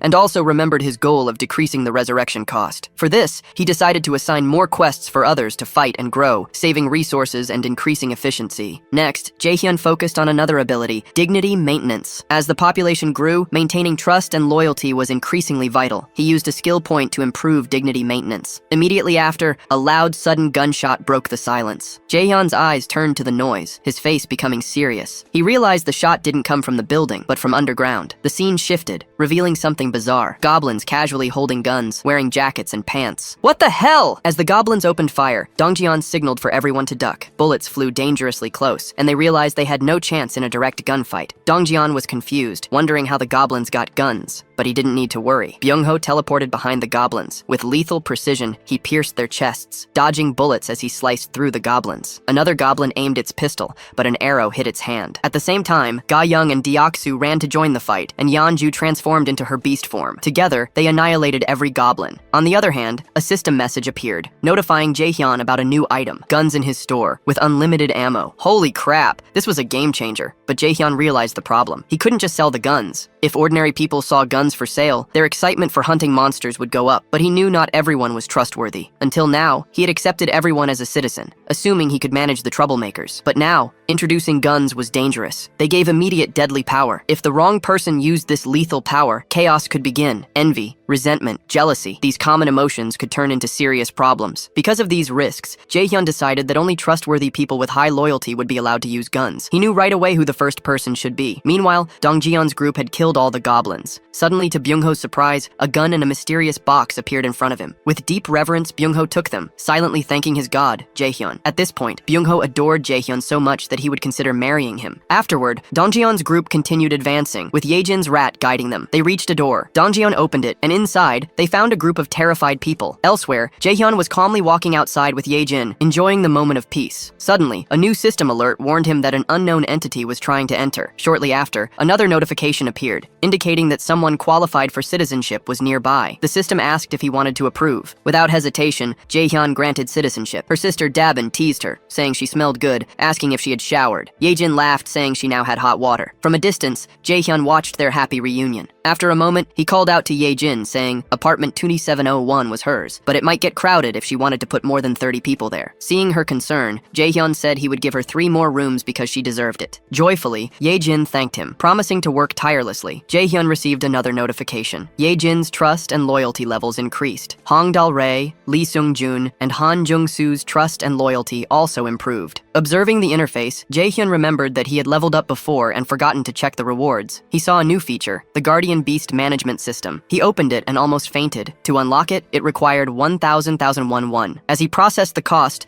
a gentle voice interrupted him, asking if he had a moment to talk. Jaehyun invited her in. It was Hae-rin, the youngest of Dongjeon's group, who seemed nervous. She said she had something important to discuss. Jaehyun invited her to sit down. Hae-rin apologized, her voice trembling, and asked to leave the group. She felt useless, thinking no one would notice if she disappeared. Jaehyun encouraged her to speak, and she broke down in tears, confessing that the monsters were terrifying, and she felt useless because she couldn't use her poison mist near her colleagues. Jaehyun had expected this conversation. He understood that poison mist was dangerous if used incorrectly. He reassured her, saying the timing was perfect, as he needed someone trustworthy to help him. Dabin, who cared for the injured, was exhausted and had asked for help. Jaehyun said he needed someone honest and compassionate, and she was the right person. He reminded her that no one was useless if they kept trying. He reminded her that the poison mist was unique, and that one day it would shine. If she couldn't fight outside, she could help inside. Jaehyun bowed deeply. Hae-rin was shocked, felt touched, and smiled. The system showed that her loyalty went up to 100. She wiped her tears and promised to do her best. Jaehyun smiled, promising to continue to count on her. Moments later, Jaehyun considered unlocking the new feature. An interface appeared, showing that it required 1,000,001. He decided it was worth it and clicked yes. A golden magic circle appeared, and in the center, a golden crystal egg began to crack. The blinding light forced him to close his eyes. When the light was gone, he saw a small, adorable black bird. He activated the Supreme Recluse's eyes and saw it was a 3-legged divine raven, level 1. It had the energy of the sun, but was a baby and needed protection and sun to grow. Jaehyun named it Little Blackie. The bird flapped its wings excitedly but kept going, and Jaehyun realized it was hungry. He gave it a bag of chips, which the bird ate happily. Afterward, Blackie fell asleep like a lazy cat. At that moment, Jaehyun received an alert. Blackie's level increased, and the solar generator's efficiency went up by 100%. Jaehyun remembered that each generator generated about 80,000 to 100,000 won per day. Now, with Blackie's boost, the annual gain rose to 90,000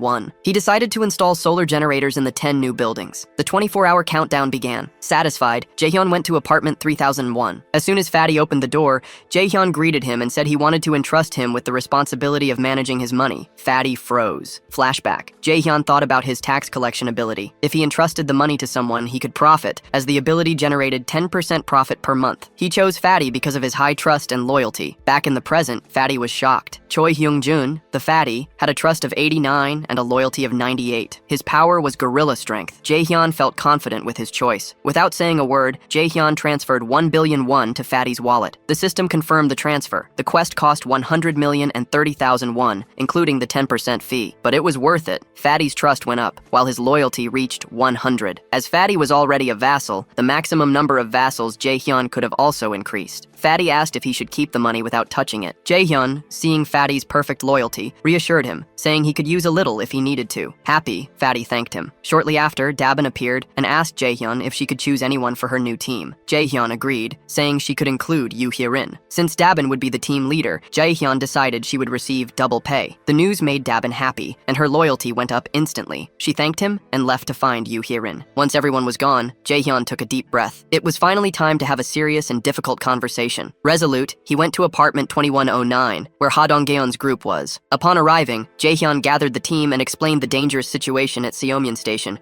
where an incredibly powerful monster awaited them. The area was relatively safe. There were no monsters on the streets or on the subway tracks near Seomyeon Station. Between Bayom-naegol and Bayom-il stations, the monster population was low, an opportunity Jaehyun knew they needed to seize. As he spoke to the team, Jaehyun remembered Yoo Hye-rin's outburst. That moment affected him, reminding him that these people were risking their lives for him. It was a huge weight on his shoulders. Thanks to Yejin, they discovered the threat at Seomyeon Station much earlier. If they had discovered it late, the situation would have been deadly. Catching the threat early gave them an advantage. Jaehyun understood the cruel reality. The world was brutal, and anyone could die. He wanted to protect those he liked. With all these thoughts, he informed the group that the next morning they would go to Jigalchi Station. Later, in his room, the system screen appeared. The solar generator's power had increased by 100%. Additionally, Blackie leveled up again and unlocked the power of the sun and elemental magic. As Blackie's owner, Jaehyun inherited this power. Elemental magic? That's huge. Curious, he raised a finger and a small flame lit up. The sensation was strange but familiar. Later, in an isolated area, he imagined a gigantic flame. He stretched out his hand and focused the energy, but only a small flame flickered. Jaehyun was disappointed, but curiosity replaced disappointment. He remembered the special gas created by his ability. If he mixed the gas with the flame, the results could be explosive. Now it was just a baby flame, but one day, it could become a terrifying fire, a true monster ability. Feeling excited, Jaehyun ended the test and returned home. While eating, another notification appeared, informing him that 2 solar generators had been built. Jaehyun smiled, thinking about Blackie, who had leveled up 3 times. Thanks to her boost, the generators were now 8 times more powerful, and the surplus turned into money. More power, more freedom. Things were getting amazing. While he was eating, Yejin came in and thanked him for letting her rest. Jaehyun reassured her, saying she deserved the rest, as her abilities were top-notch. Without hesitation, he said he would need her help again. Dongjeon's group was waiting at Seomyeon Station, and he wanted her to guide them. Yejin agreed, saying the rats were already exploring the subway tracks. She said they could get to Choryang Station without problems. However, Jaehyun asked what would happen after Choryang Station. Yejin became serious. She warned him that the danger began at Busan Station and suggested he witness it personally. Without delay, Yejin sat down and activated her power, and Jaehyun activated his eyes of the absolute, connecting to the rat's vision. Nothing prepared him for what he saw. The path ahead was a horrible mess. Piles of rubble blocked everything, and the tracks were flooded. It was impossible to advance. Yejin explained that one of her rats had gone further and found total destruction. No intact structures. What caused that? Were his parents still alive? While sharing the vision, Jaehyun noticed something alarming. His eyes widened. It was a colossal footprint, big enough to knock down buildings. Everything clicked. It wasn't an earthquake. Something huge had passed through there. Was that you, Colossal Titan? Was Eren nearby? Suddenly a loud, deafening sound echoed nearby. The walls trembled. Each step seemed more intense. Jaehyun wondered if the monster was approaching. The tremors continued, and he started to worry that the house might collapse. Another earthquake shook the building, and he asked Yejin if she was okay. She reassured him, but wondered what was causing it. Suddenly, an urgent voice called him from the elevator. Jaehyun and Yejin ran out and saw Fatty, in a panic. Jaehyun asked what was happening, but Fatty gestured for them to follow him. Jaehyun, Yejin, and the others followed him. The feeling of dread increased. In Fatty's room, a 60-meter titan was demolishing buildings with ease. It was a giant cyclops with a single red eye. Jaehyun muttered that his feelings always came true. He watched helplessly as the cyclops destroyed buildings and advanced. Fatty and the others panicked. Even Jaehyun felt real fear. Could he defeat a titan? Could he protect everyone? He was close to an emotional collapse when Yeonju stepped forward with determination. She wanted to fight to avenge her son. Jaehyun saw the focus and determination in her eyes. He believed in her courage. The system interface appeared, announcing a new quest: defeat the Cyclops in 24 hours. The reward was 1 day of resurrection for Yeonju's son. The punishment was a day of pain. Jaehyun wasted no time and gave a briefing. He assigned the teams. Team 1, Yeonju, Dongyeon, Daejung, Deoksu. Team 2, Ga-young, Byung-ho, Kim Ji-yeon. Team 3, Jaehyun and Yejin. He would guard the area, and the others would go to their positions. He reminded everyone that he counted on their strength and courage. Everyone followed the orders. Afterward, Hyarin warned him that the residents with military experience had gathered at the gate, and the others were evacuated to the basement. Jaehyun thanked her and told her to go to the basement too. However, Hyarin hesitated. Although she was terrified, she wanted to help. Jaehyun saw the fear but also the courage. She admitted she was scared but wanted to contribute. Hearing this, Jaehyun smiled and instructed her, along with Yejin, to go to the gate. He found the number of people small. Many had chosen to hide instead of fight. As he thought about this, a person approached. It was the red jacket guy. He asked Jaehyun what they should do. Jaehyun asked about Baek-seung-yeob and the twin brothers. The red jacket guy looked away, silent. The silence revealed everything. Jaehyun realized that Baek-seung-yeob and the twins fled, hiding in the basement. A wave of disappointment hit him. He understood that hundreds of people, including Baek-seung-yeob, chose to ignore the danger and prioritize their own safety. For Jaehyun, those people had chosen comfort over courage. He saw them as cowards who abandoned responsibility, leaving the burden of fear to the brave. But despite the frustration, Jaehyun would never forget the 101 brave souls who answered the call. These people weren't idiots. They didn't show up because they didn't understand the danger,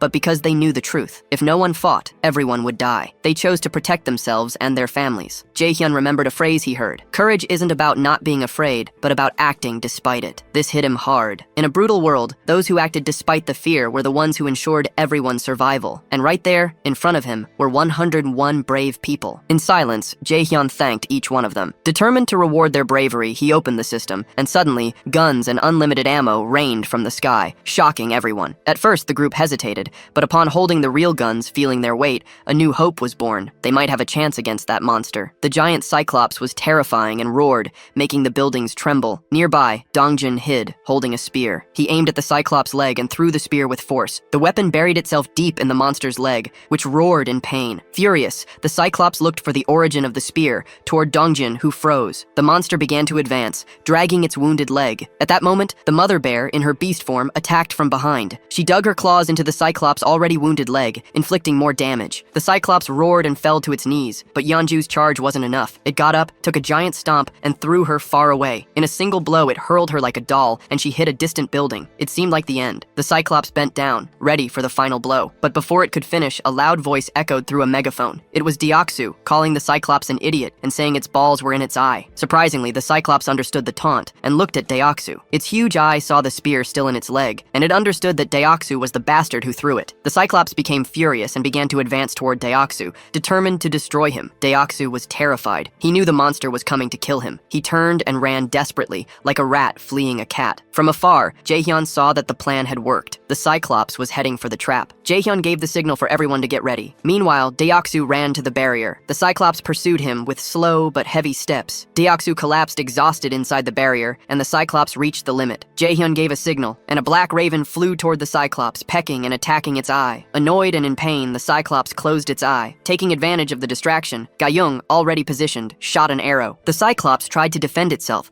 but the arrow went through its hand and hit the closed eye. A roar of agony echoed. Amid the chaos, Byung-ho teleported above the monster and threw several rats into the Cyclops' open mouth. The plan was working perfectly. As the next phase began, Jaehyun summoned an explosive gas inside the Cyclops' body, which began to swell. He raised his hands and activated the Sunfire magic. A colossal explosion happened inside the Cyclops, and black smoke covered the sky. When the smoke dissipated, the Cyclops' figure appeared. It was severely burned and lifeless, leaning against the barrier. Everyone was shocked. They thought they were going to die, but the Cyclops seemed defeated. But Jaehyun knew something was wrong. The Cyclops wasn't dead. The system hadn't confirmed it. He ordered everyone to stay alert. Everything was going perfectly, but suddenly, Fatty called Jaehyun with a trembling voice, asking him to turn around. Jaehyun turned carefully, and to his shock and horror, saw the Cyclops' red eye staring at him. That murderous gaze seemed to want to devour him right there. Jaehyun panicked, unable to believe the monster had survived. But before he could process what was happening, the Cyclops raised its hands and slammed them into the barrier. The barrier held the blow, but Jaehyun grew anxious, doubting it could withstand another attack. He activated the invisible hand to protect the citizens. The Cyclops attacked again, and the barrier trembled but still held. However, the surrounding buildings were not so lucky. The shockwaves were destroying them. With 2 or 3 more blows, the entire building would collapse. At that moment, Dongjin jumped into action, launching a rain of deadly spears. Yeonju and the others joined the attack, but it wasn't enough. off. Each blow only made the monster more furious. When it seemed impossible to defeat the beast, the system notified Jaehyun. The solar generators had reached 100% capacity, and someone was asking to use the energy. The request was from Blackie? Jaehyun was shocked. Was it trying to help? Jaehyun remembered that Blackie's power used solar energy, and with no other options, he granted permission. In the sky, a bright yellow sphere, looking like a miniature sun, began to form, absorbing all the energy from the solar panels. The heat was so intense, it threatened to melt the buildings. Jaehyun realized, horrified, that 300 million won had been consumed for a single attack. The energy concentrated in his room, and from there, a figure emerged in an explosion. Blackie had evolved. Now she had 3 eyes, large feathers, and looked like a fucking majestic black phoenix. She opened her powerful beak, charged the solar energy, and launched a devastating ray at the Cyclops. The attack made a hole in the Cyclops' chest, but the monster was still not dead. Seeing the opportunity, Yeonju transformed into her fierce mother bear form, leaped into the air, and delivered a final blow, killing the level 51 Cyclops. Immediately, Jaehyun received a huge amount of EXP and 31 billion won. He leveled up and felt a pain in his head. His domain expanded to cover more buildings. Additionally, Jaehyun gained another 10 billion won, exclusively for construction. In pain, he fell to his knees. Blackie flew to him, rubbing her beak on his nose, trying to say she was the true hero. Jaehyun praised her work, but still couldn't believe that one attack cost 300 million won. Blackie had nothing to say, but Jaehyun was happy. After all, he gained 31 billion won, and everyone survived. Truly, a total win scenario. Blackie killing the giant titan with a single blow was the most unbelievable thing he had ever seen. Smiling, Jaehyun caressed Blackie for her extraordinary bravery. Both he and Blackie turned to look where the noise was coming from. It was Yeonju, the werebear woman. And right then, Jaehyun had a sudden realization. For just a moment, the soft sound from the system window changed into something else entirely. It was a sound Yeonju had been hoping to hear for a long, long time. A little while before that happened, inside an old abandoned building, a guy was quietly using his special ability to fill a small bottle with water. The people around him were incredibly thankful, just happy to finally have some clean water to drink. The man with the ability stood there, lost in thought, worried because they had run completely out of food. He had a line of people waiting to get the precious water he could create, but it was clear that their food was almost all gone. He knew that was the absolute limit of what they could do with the few things they had. A deep sense of unease started to grow inside him because it seemed like they would have to leave that place, a spot that had felt safe until now. Just then, he and everyone else in the building felt the whole place shake violently. As anyone would, he immediately asked if it was an earthquake. Right after, another man came running in, yelling and begging everyone to come see what was happening outside. When the man said the word monster, the guy with the water ability froze completely for a second. Without wasting any time,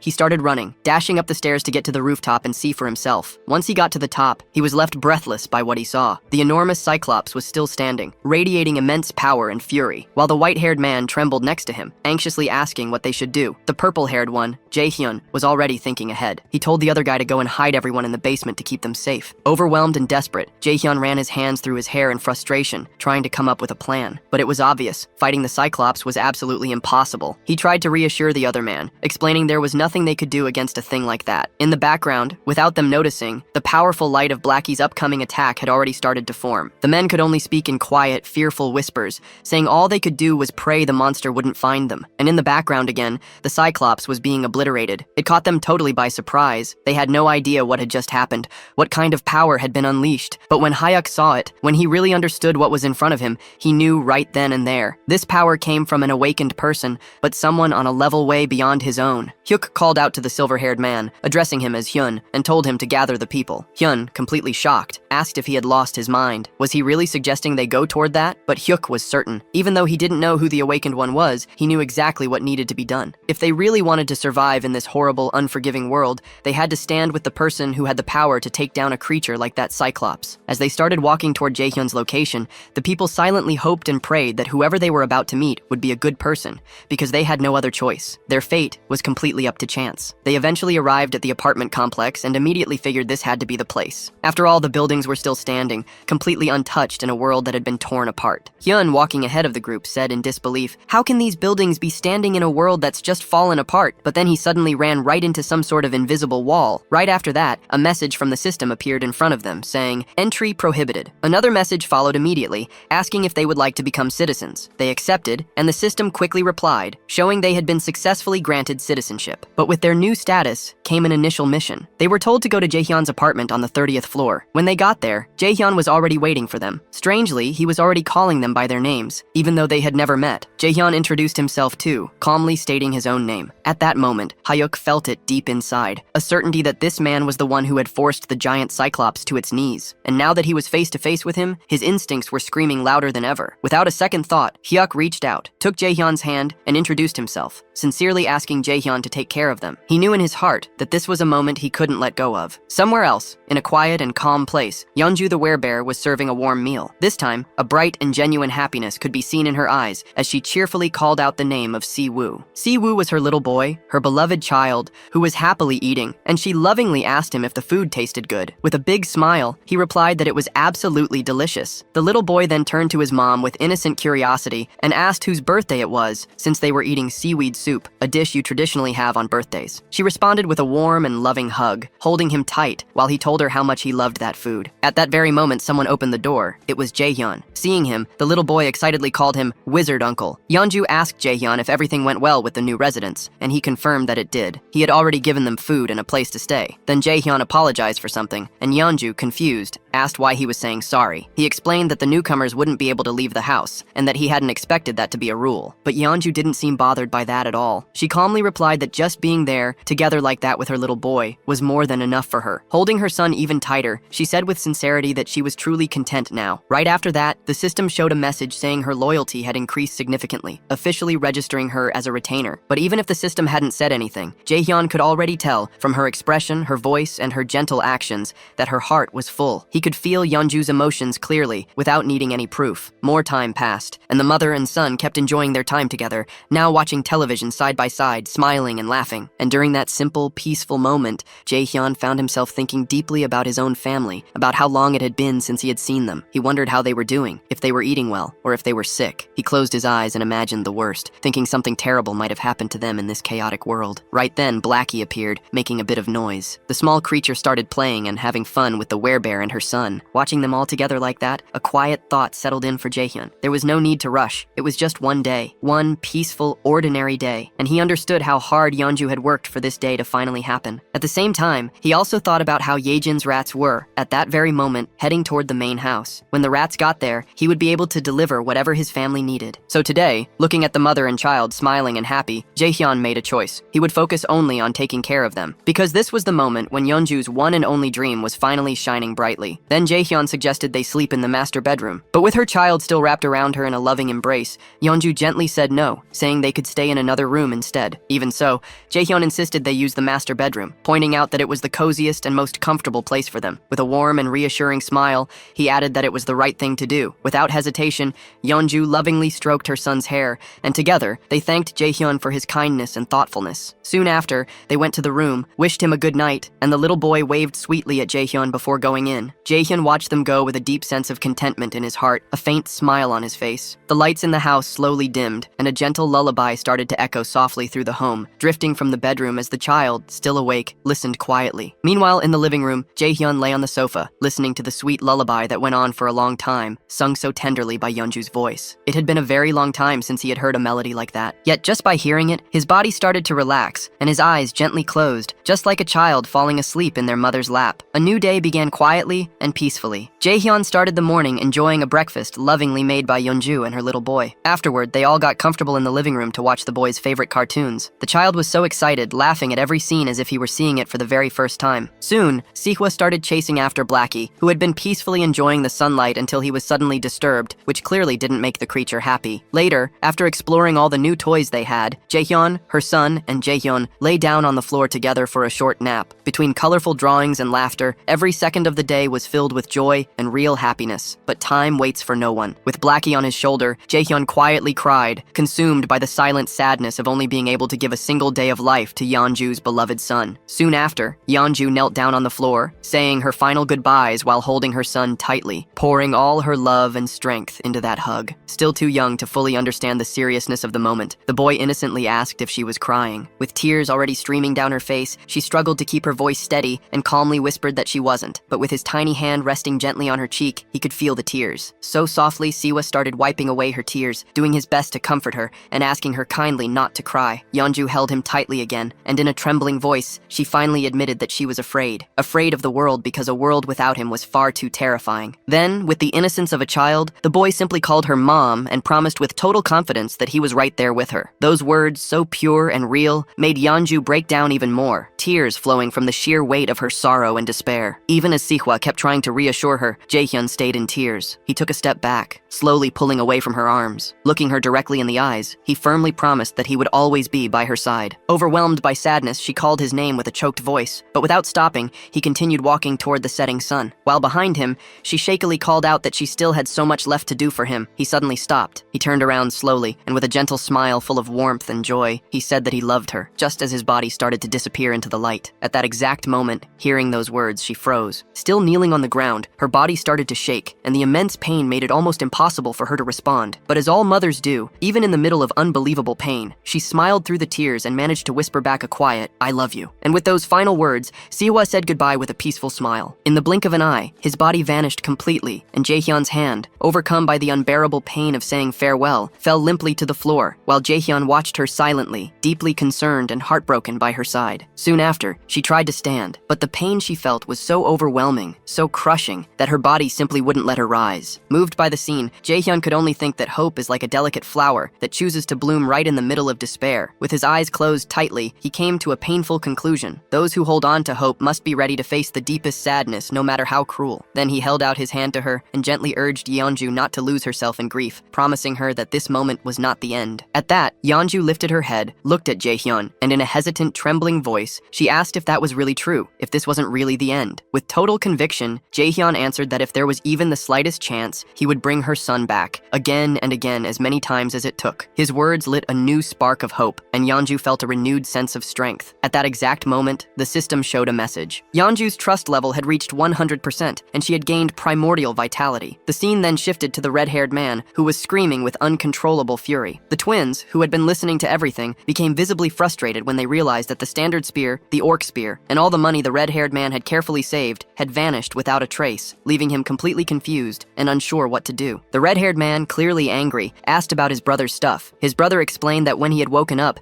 every single one of his things had disappeared without warning. The other twin then added that many other people had lost their items too. He pointed out that there was a pattern. Everyone who lost their belongings had not been there when the summoning happened for those who had finished military service. Then one of the twins turned and said they should have gone back to that place sooner. Suddenly and without warning, he was grabbed by the collar of his shirt and pulled hard. The red-haired man, filled with anger, demanded to know if the twin was trying to blame everything on him. The twin quickly explained that he had misunderstood. Still, the red-haired man stayed furious, raising his voice even more as he shouted that they had all agreed from the very beginning that following Jaehyun's orders was a stupid decision. Facing the rising tension, the brother, already anxious and losing his patience, admitted that yes, Jaehyun's plan had been a foolish one from the start. Hearing this, the red-haired man finally let go of his brother's shirt. It was only then that it hit him. He might have been kicked out because of his own actions. Now tense and nervous, he remembered there had only been one similar case before. He started to think about the story of a man who had tried to get involved with an underage girl. That man was caught and immediately expelled, only to be found dead in the middle of the street shortly afterward. As he kept thinking about the situation, he came to the uneasy conclusion that even now, with that giant and all the chaos, the survivors still gathered in abandoned apartments. So, it was very likely that there were more than enough people who would be happy to make sure he was the next to be expelled. He was completely consumed by the hatred he felt for the situation he was in. The image of the man in the red jacket appeared clearly in his mind,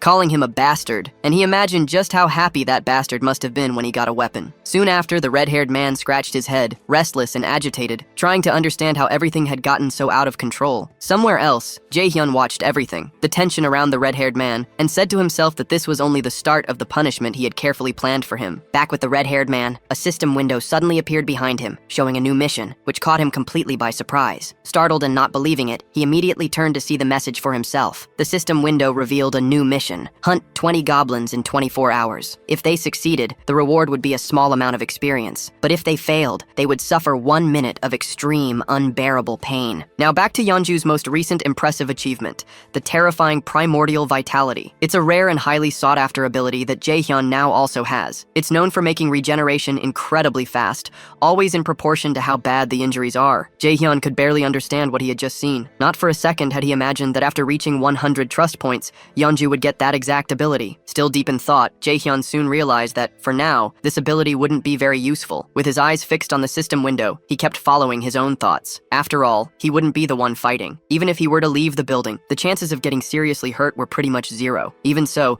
the fact that such a powerful skill was the reward for reaching 100 trust points was definitely worth noting. His thoughts then went to Byung-ho, who was also getting close to that same 100-point level. The idea of what might happen next started to form in his mind. If Byung-ho were to get an ability after hitting 100 trust points, and if Jaehyun also got that same skill, one that would let him instantly teleport to any location he could see, then the possibilities would expand dramatically. Thinking even further, Jaehyun started to imagine a future where this teleportation ability could be used with the Absolute One's Eye, along with the help of an activated advanced base. Right then, the system showed a message about the advanced base, a safe zone that could be set up outside of Haven. When activated, it temporarily gave the authority and protection of the city, as long as a citizen of Knight rank or higher was inside. However, if enemies were in it for more than one day, the base would be automatically destroyed. Going back to his thoughts, Jaehyun concluded that as long as he had enough mental strength to handle it, he would be able to travel to the advanced base. With that in mind, Jaehyun made a firm decision. From that moment on, his main goal would be to strengthen his mental fortitude. Because of that, all his upcoming missions would be focused on improving that specific attribute. At that very instant, someone called his name and explained they needed his permission to leave now, as they were feeling more stable. It was Yeonju who said she would personally handle bringing Jaehyun's family back. Hearing this, Jaehyun realized the mission should have started the day before, but he knew the delay was all his fault. Yeonju thanked him for his valuable time and understanding. She then promised she would find a way to repay his kindness. Without showing any particular emotion, Jaehyun couldn't help but think that she had read his mind. He made a lighthearted comment, asking if he really seemed like the impatient type, and confessed that even though he was thankful, her words made him a little embarrassed. Yeonju responded gently, saying he definitely didn't seem impatient, and admitted that if she had been in his shoes, she probably would have acted the same way. With a soft smile, she confessed that in the end, everyone values their own family the most, and that she fully understood how precious that one day Jaehyun had given her and her son was. She thanked him sincerely again for what he had done. Jaehyun smiled modestly and said he appreciated her understanding. He then asked her to go to Unit 2901, where a group of people was already waiting for her, promising he would join them shortly. Yeonju gave a respectful bow and with a quiet yes, walked toward the designated spot. Sometime later, it was explained why Jaehyun had not sent the group directly to Seomyeon Station. Because of the Cyclops attack, a large part of the tracks near the station had caved in. Not just the tracks, but the station itself had suffered massive damage and was almost completely unusable. Facing this situation, Jaehyun decided that new routes needed to be opened. To do that, it had already been 24 hours since Yejin had started sending her rats to look for a way. Apparently, she had finally found a new access point. Jaehyun activated his Absolute One's Eye skill, wanting full control and awareness of the situation. At that very moment, something unexpected caught his attention. The system showed a message about a level 7 tamed giant rat. Immediately,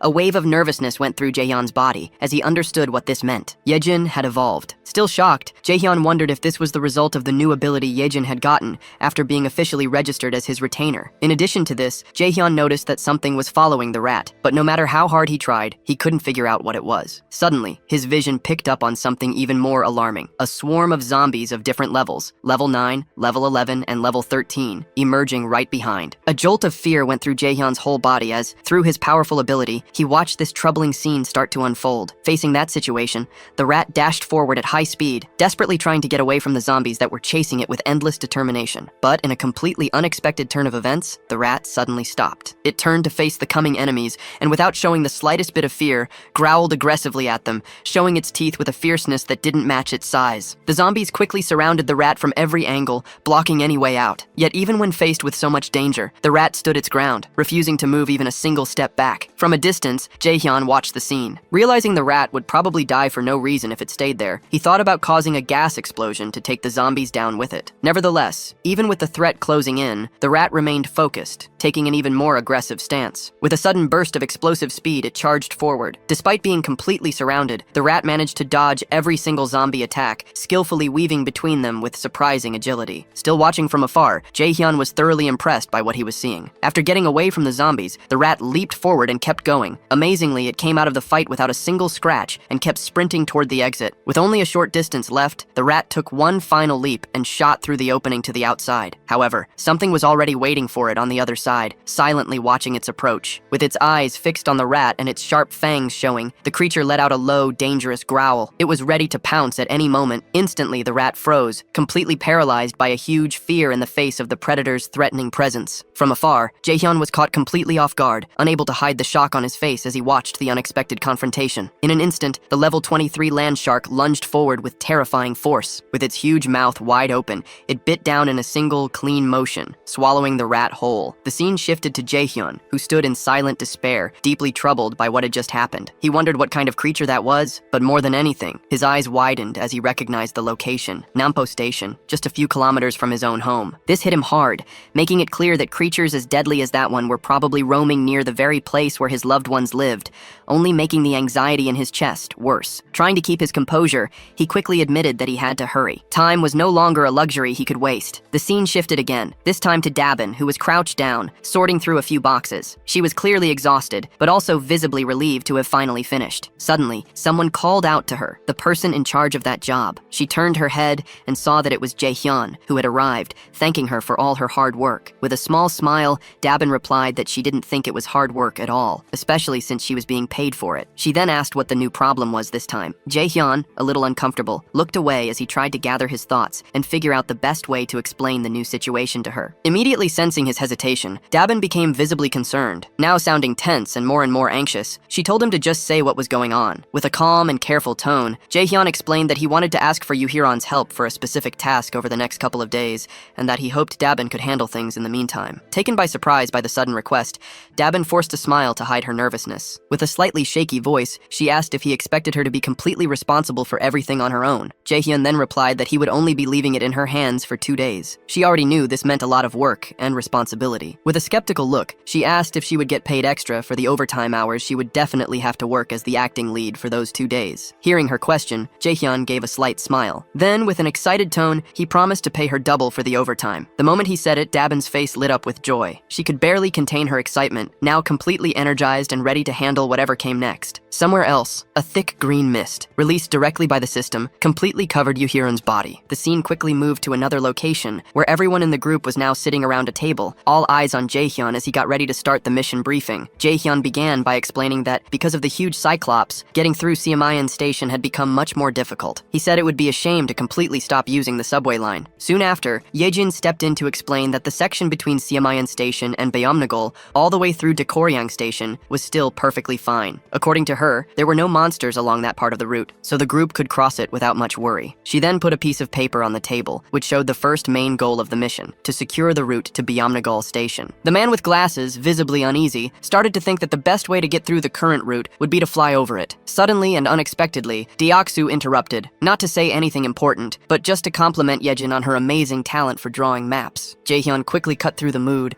and brought the conversation back on track. He restated Yejin's explanation and then pointed to a specific area on the map, noting that they had to be extremely careful before they reached their final destination. He then told the group that about 500 orcs were currently active near a large supermarket complex. Hearing this, Dongjin immediately asked if they would have to fight the orcs directly. Yejin responded clearly, stating that fighting the orcs was not part of the plan. They only needed to get to Beomnagol Station and use the underground subway line. She promised that she had found a route with no orcs at all, with only a few lower-level monsters that needed to be cleared along the way. Quietly, Jaehyun remembered how much he had invested before the mission to make sure almost everyone in the group reached at least level 30, with only Fatty and Hiren not quite there yet. He believed that would be more than enough against goblins. Jaehyun continued by explaining that they should get to Koryang Station without any significant problems. However, he then immediately pointed out the real obstacle that was ahead, Busan Station. The moment he mentioned Busan, Deoksu panicked, fearing there might be another giant creature there. But Yejin quickly said no. Her worry wasn't about another giant, she said, but about the condition of the railway tracks between Koryang and Busan. She then revealed that this particular area was filled with a huge swarm of zombies, and unless someone in the group had an ability to wipe out monsters in extremely tight spaces, using that route would be a serious and dangerous challenge. Everyone was left stunned by the news, especially Haran. Trying to stay calm, Haran focused and slowly found the courage to speak. Still nervous, she called Yejin by name and with trembling hands,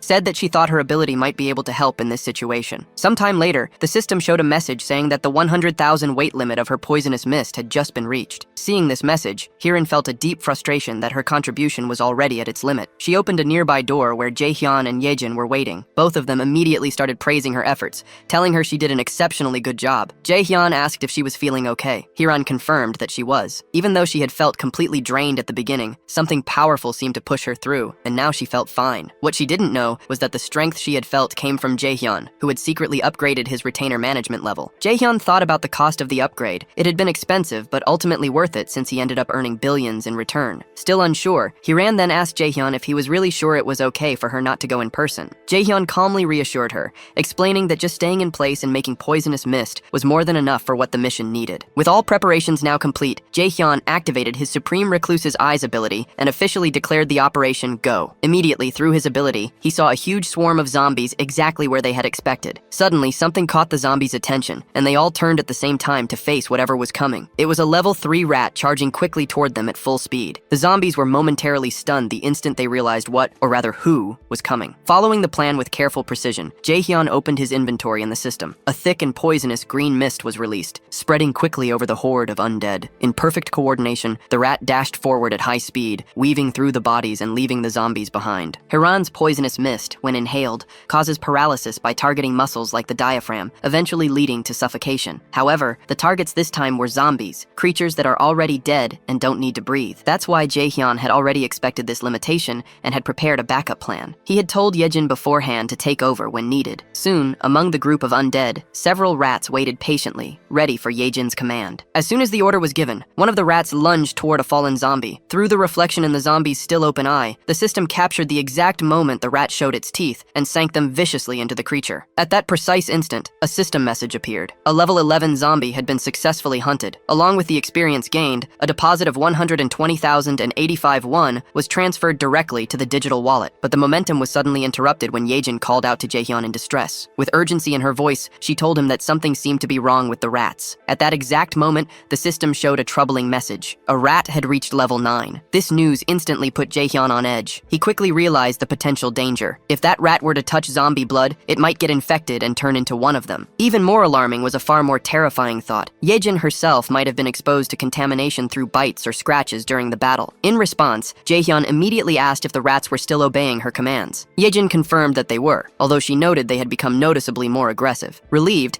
Jaehyun let out a soft breath and said that everything seemed to be going well, at least for now. Internally, he started to think about what was ahead. If they could get to Jagalki Station safely, then maybe, just maybe, he would finally have the chance to reunite with his family. But just as this thought formed in his mind, it was suddenly interrupted by a system message. An unauthorized person was trying to get into the shelter through the main entrance. Confused and alarmed, Jaehyun stared at the message, struggling to understand what was happening. Before he had time to act, a second message appeared. The system said that a group of 157 people met the requirements for citizenship and asked if he wanted to grant it. Relying on his gut feeling, Jaehyun confirmed. Immediately, another system message was displayed. The total population had now reached 3,000 residents. As a result, a new ability had been unlocked, Economic Activity Subsidy. Reading this new development, Jaehyun felt a brief moment of worry, unsure of what the consequences might be. But then, a small smile slowly formed on his lips. After all, this might actually be a good thing. The system continued to show new information, this time announcing that salaries would now be paid to citizens, with the amount determined by their titles or positions. The wages would be paid separately from the chief's wallet, depending only on the person's assigned role in the community. Reading this update carefully,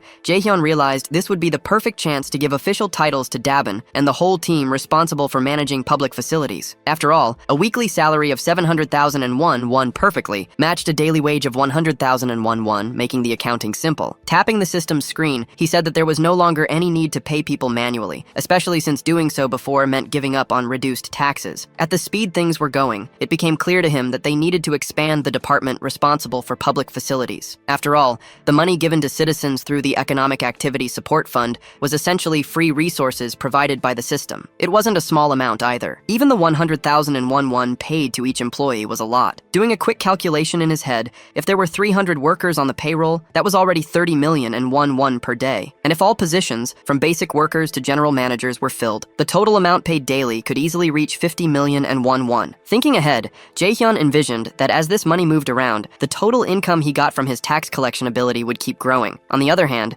the citizens would inevitably spend that money in his store, effectively bringing it right back to him. This made him realize that giving titles to as many citizens as possible was probably the most profitable long-term strategy. Yet he still wasn't completely sure which titles would be most fitting besides facility management. Soon, another idea popped into his mind. Positions related to maintenance, cleaning, and security would be practical places to start. So, before doing anything else, he went ahead and made Dabin the general manager. He remembered that she had already accepted Fatih and Hiran as members of the team, although he couldn't quite remember who the other members were. Just then, something caught Jaehyun's attention. It was the system again, this time showing showing a message that Dabin had reached 100 loyalty points, officially registering her as a retainer. At that moment, Jae-hyun realized something important. Once a citizen reaches 100 loyalty, they automatically become a retainer. And now he began to wonder, do all retainers get a new skill at that exact point? Curious, Jae-hyun got ready to check and see what new skill Dabin might have gotten. But just as he was about to click on the system, he was interrupted by an unexpected sight. Hiran, completely relaxed, was sound asleep on the sofa, even drooling a little. Watching the scene, Yejin looked a little unsure and asked if they should wake her up. Jae-hyun replied that they should let her rest. She had done her job and must be completely exhausted. Smiling faintly, he admitted to himself that even though she tried to look fine, she probably went through something difficult and pushed herself right to the breaking point. If anyone deserved a break, it was her. Jae-hyun activated his invisible hand ability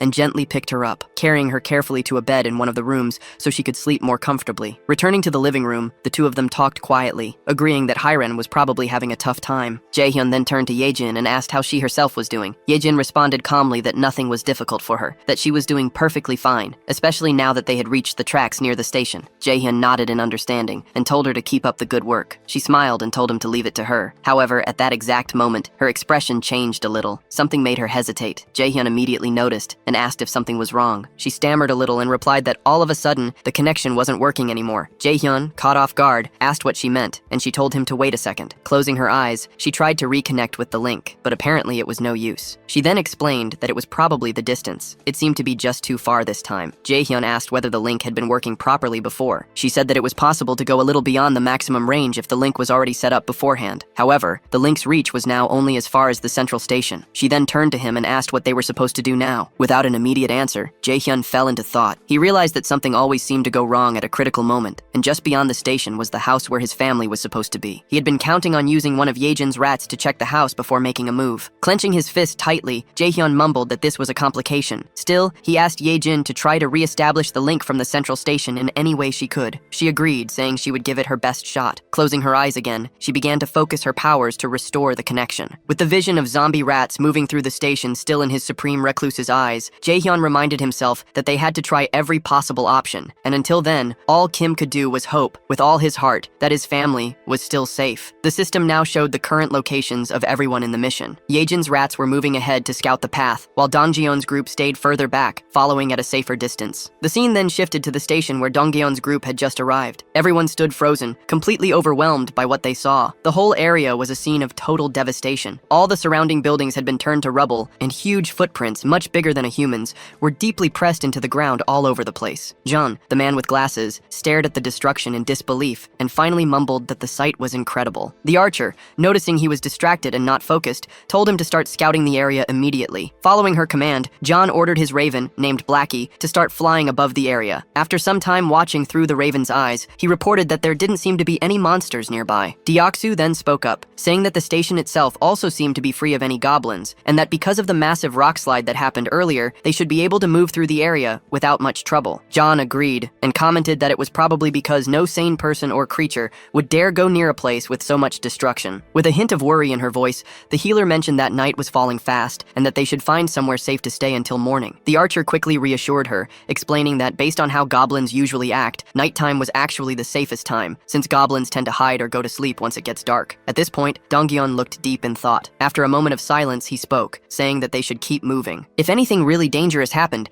there was a good chance Jian would summon them back right away. Suddenly, one of Yejin's small rats appeared, making faint gestures as if trying to show them something important. The whole team stopped, recognizing it immediately as one of Yejin's specially trained rats. They took this as a sign to follow it without question. Quietly and carefully, they started to follow the rat as it scurried ahead, guiding them through the eerily silent night in the ruined city. As they walked along the path, someone commented that the station ahead looked like it had been turned into a shallow lake. John asked if that might be from the giant's rampage. The archer replied that it was very likely. The ground had shifted a lot when the buildings fell, which could have easily created sunken areas filled with water. While they kept walking near the edge of the water, something started to move beneath the surface of the lake. Slowly, almost unnoticed at first, something big began to rise, coming completely out of the water in front of them. Both Jian and Deoksu immediately felt that something was wrong. They noticed strange movements in the ripples, something that didn't match the natural motion of water. The others asked them what was going on, and Jian replied that he had just heard something that didn't sound like it belonged there. He squinted and looked carefully ahead, trying to make out details in the dim light. Suddenly, he pointed toward a distant figure and said that there was someone up ahead. As they all looked, they tried to figure out what they were seeing. The silhouette looked human at first, and they wondered if it might be a woman. But as their eyes adjusted and they looked more closely,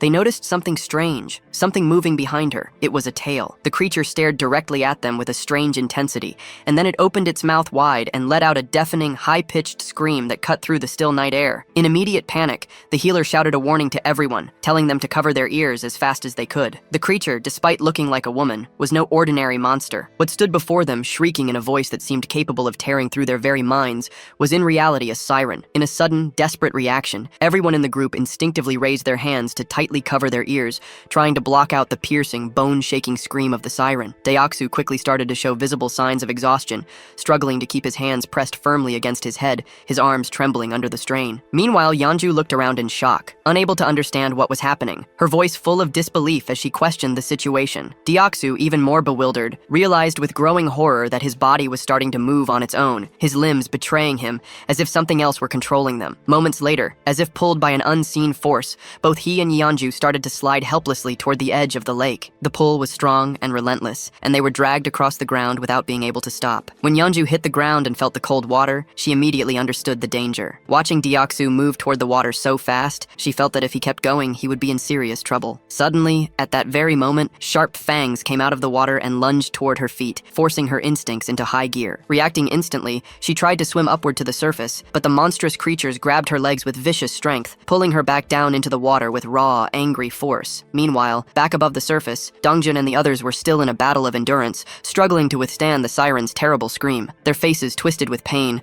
their bodies weak, they tried to hold out just a little longer. Amid the chaos and panic, the healer closed her eyes and focused, gathering all her remaining strength. With a surge of energy, she cast a protective magical armor over the group, wrapping them in a glowing defensive shield. Now protected by the magical barrier, Dongjian felt a noticeable difference. He said that he felt much stronger, more able to resist the siren's weakening scream. The man with glasses then asked, almost out of breath, what exactly the young healer's power was. Exhausted and barely able to stand, she pleaded with them to hurry and save Deoxu and Yeonju before it was too late. But just as she finished speaking, something in the water caught her eye. A dreadful blue creature, barely visible under the surface, began to come out of the depths of the lake. From a distance, the rest of the group watched the movement and started to question, what are those bastards? Before anyone could answer, the creatures launched a sudden, brutal attack, moving with terrifying speed and aggression. Sensing the coming fight, Dongjun immediately called out to everyone, telling them to get ready. He warned them that the creatures were getting close fast. Without a moment's hesitation, the monsters leaped through the air, heading straight for the group. Dongjun quickly raised a steel rod with both hands, getting ready for the impact, ready to fight back. With powerful force, his weapon hit the creature's strike, sending shockwaves through the air. Just as the creature began to recover,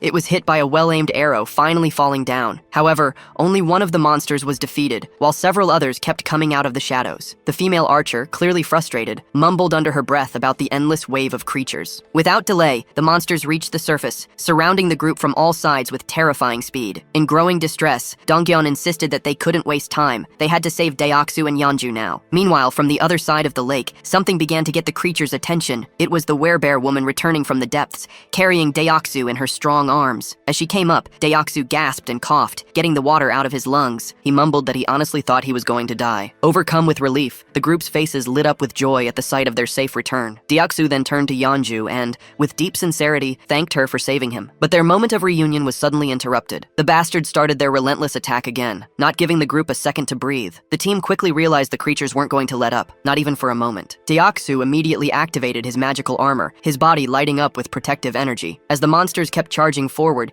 he yelled to the group that they would hold the line and fight until the very end. In that moment, the werebear woman planted her feet firmly and got ready to strike. As one of the creatures lunged forward, she threw a heavy punch that landed squarely on its face, sending it flying backward through the air. The creature violently crashed into a thick wooden pillar, splintering it with the force of the impact. On top of that very pillar, a goblin's body had been tied and hung. At that instant, both Dongjun and Deoxu looked up and shouted for everyone to move away quickly. Without hesitation, the group jumped back just in time as the place they had been standing was hit. Byung-ho immediately turned and asked Dongjun if he was okay. Dongjun replied that he was fine, and asked what had just happened. As he saw the wreckage more clearly, Deoxu froze, unable to speak. It was the body of the goblin, still tied to the broken pillar that had fallen from above. As the group stared at the unsettling sight, the man with glasses told everyone to look up. When they did, they were horrified by what they saw. Many goblins, their bodies tied and hanging high above, arranged in the shape of a massive cross. Dongjun commented that the group had been so focused on the danger below that they hadn't even noticed what was above them. And in that moment, he came to a terrifying realization. These bastards don't care whether they're victims or monsters creatures, or humans. Just then, the female archer's bow slipped from her hand and fell to the ground. Her body started to shake uncontrollably, and she was completely speechless. She just couldn't believe what was in front of her eyes. In complete silence, she wondered to herself, could that man really be my father? Suddenly, one of the creatures charged forward at full speed. Dongjeon watched in horror as the beast sprinted directly toward the defenseless archer, who stayed frozen, completely unaware of the incoming attack. Without hesitation, he desperately screamed her name. At that very moment, a loud gunshot echoed through the air. The bullet hit the creature in midair, striking it down and sending it crashing to the ground. Holding the weapon was Byung-ho, who immediately turned to ask the archer if she was all right. Dongjin praised him for his quick reflexes in such a bad situation, but soon noticed something was terribly wrong. The archer was now kneeling on the ground, visibly shaken, her expression distant and broken. Suddenly, the man with glasses appeared, urgently calling out to Dongjeon. He said he might have found a way to deal with the situation they were in. He explained that through Blackie, he had been able to watch the surroundings from above, and that's how he found out something crucial. The painful sound that had been tormenting them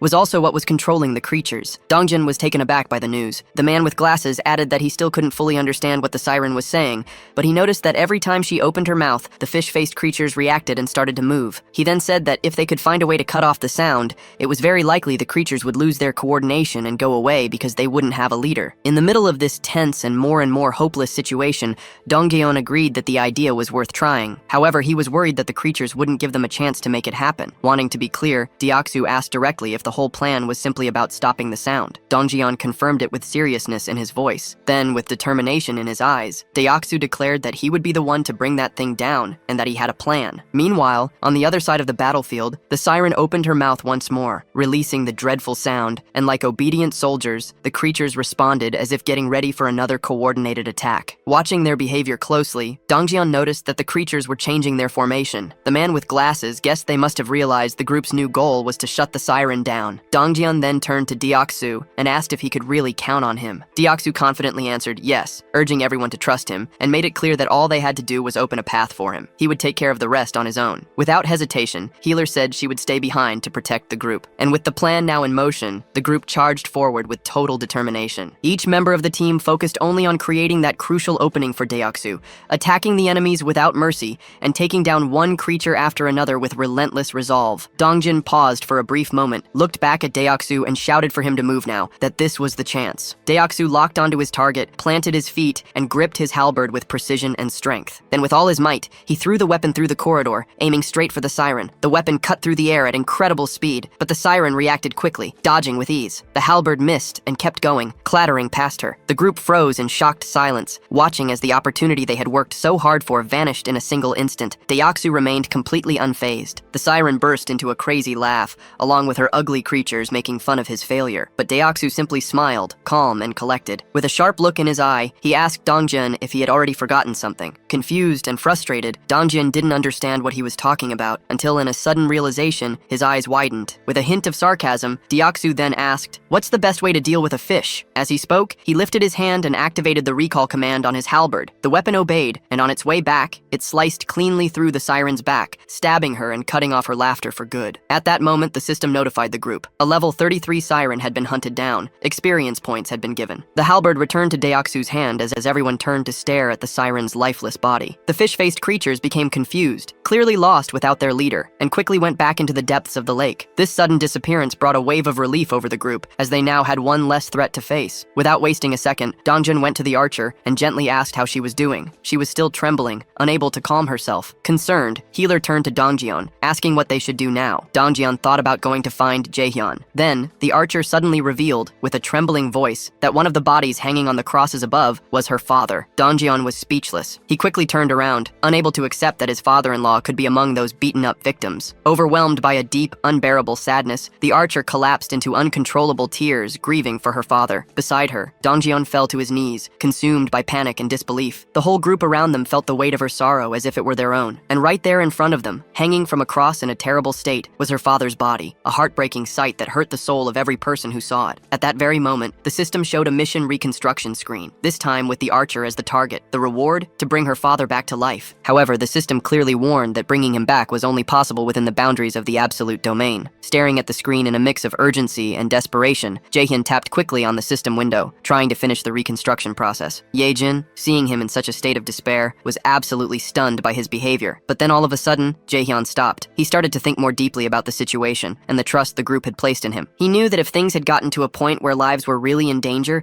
he would have been summoned immediately. With that in mind, he tried to convince himself that this meant there was no real danger, no other option, no action to take. But even as he tried to calm his thoughts, a nagging doubt kept coming back to him. Was it really true that there was no other choice? Being dragged underwater, surrounded by a group of armed fishmen, didn't feel like something that could be ignored. It was clearly a serious threat. Jaehyun couldn't help but worry about his own family, filled with a desire to see them again as soon as possible. But he also knew that this longing wasn't just his. The others had their loved ones and personal stakes too. Even so, he tried to push that thought away, convincing himself that saving his own family had to come first, above everything and everyone else. With his hands trembling, he finally chose an option from the system window. A new mission was created for the group. The goal was to build a tomb with a 1-hour time limit. The reward was a small amount of experience, and the mission came with no punishments. When the archer read the message, she became even more shaken. A sense of hopelessness and deep grief took over her body, weighing down her spirit. Meanwhile, from afar, Jaehyun watched silently, filled with regret, observing the whole painful scene through his supreme eye ability. Eventually, the tomb was completed. The whole group now stood in front of it, quiet and sad. Dongjeon turned to the archer and gently asked if she was really okay with all of this. She replied firmly that her father would have wanted it this way. She explained that he was obsessed with his job, always talking about how he wanted to be buried near the railway tracks when he died. Then, holding a metal plate with her father's name on it, she remembered how as a child she thought that wish was ridiculous, but now she had fulfilled it. He was resting exactly where he always said he wanted to be, and the metal plate with his name on it marked the spot. From a distance, Jaehyun was hit by a sudden, troubling thought. Maybe one day this same pain might become his own. He could only hope that their sorrow would never become his. It was exactly because of that fear that he made a decision to protect them no matter what. Looking back at the system screen, he realized something. To do that, he was going to need stronger people by his side. And so, in that moment, he made up his mind. The person who mattered most now was... But the scene changed before the thought was finished. Somewhere else, a goblin was hit by a man who had the power of water. At that instant, the system showed a message. The loyalty of citizen Jun Hyuk had passed 30, and he now qualified to be registered as a vassal. Immediately afterward, another message confirmed his successful registration. A woman appeared behind him, getting his attention and telling him that his body was glowing. He quickly looked down at his hands and was amazed by what he saw. He became completely intrigued, wondering what it all could mean. At that moment, the system said he had reached level 40 and had gotten the titles of 12th Bell Knight and Mage. He now had 59 trust and 51 loyalty points, and his awakened skills were related to water manipulation. Shortly after that, a new mission appeared. The power of mage abilities had been increased by 100%. One of his new skills, Water Bomb, A rank, let him summon high-temperature compressed water that exploded with a force that depended on how much mana he used. The other skill, Water Control, S rank, gave him the ability to freely control water using mental energy. The system then set the goal: use these skills in 10 minutes. The reward was an increase in mental power. The punishment for failure was mental exhaustion. Standing there,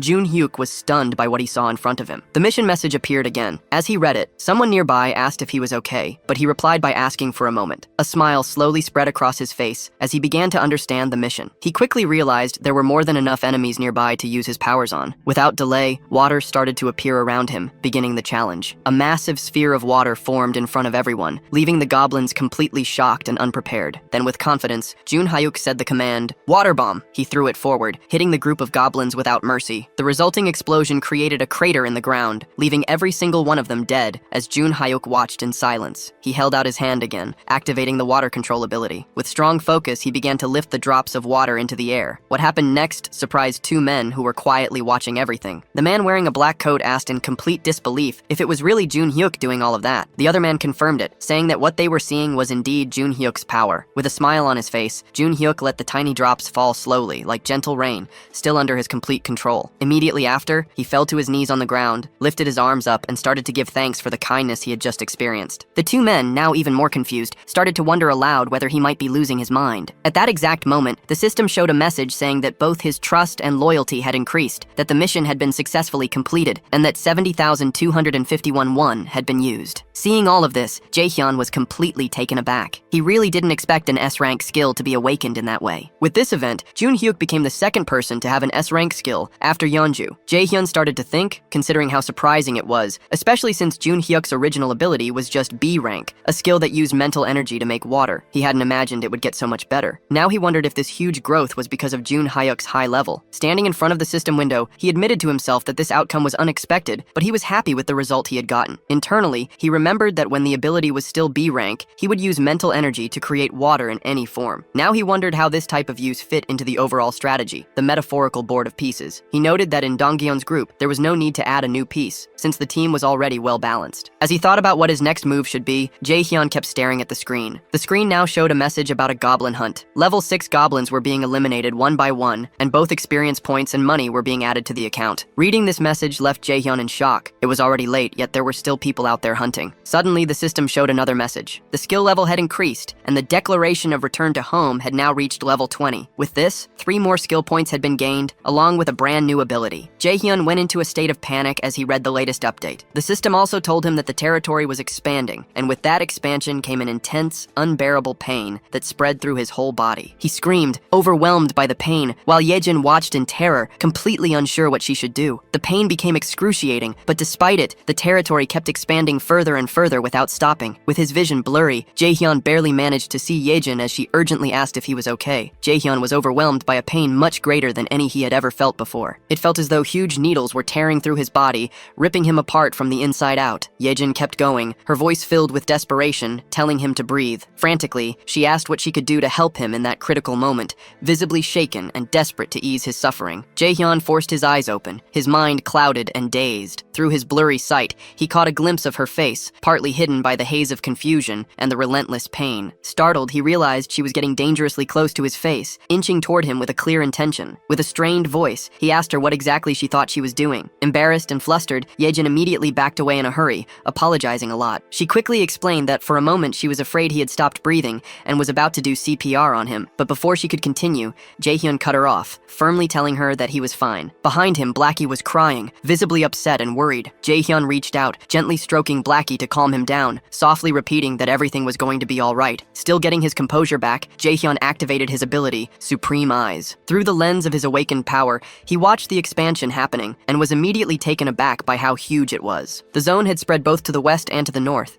taking over streets within a full 1-kilometer radius around the complex. Lying on the ground, he finally understood the real reason for the overwhelming pain he had just gone through. The territory had expanded to its biggest size yet. Turning his attention to the system's screen, Jae-hyun reflected that no matter how exhausted and drained he felt, now was definitely not the time to rest. The system showed a message saying he had earned 3 skill points for reaching level 20. Jae-hyun had already decided which ability he would upgrade next. He chose to improve the skill he considered the most important for the current operation, Supreme Recluse's Eyes. Immediately after making his choice, the system notified him that Supreme Eyes had reached level 4. Soon after, a new message appeared on the screen, telling him that a multi-vision function had been unlocked and added to the ability. With this new feature, Jae-hyun felt his field of vision expand dramatically, as though he were now surrounded by countless CCTV monitors, each showing a different view. However, he quickly noticed that keeping this expanded vision active put a significant strain on his focus. He realized that handling 3 simultaneous views was his current limit. Once again, Jae-hyun checked the system and saw that he still had 2 skill points left. He decided to invest them in enhancing the skill known as Preservation of Dignity. Moments later, the system showed an update saying that the skill had now reached level 5 and that a new feature called Mystic Draw had been activated. In addition, he was given a reward of 300 crystals, which caught him completely by surprise. Shortly after, the system clarified that it was through this Mystic Draw feature that he had gotten those 300 crystals. Jae-hyun found no reason to reject the unexpected gift, so he clicked on the message to accept them. As soon as he did, a bright circle formed on the ground beneath him. The circle gave off a light so intense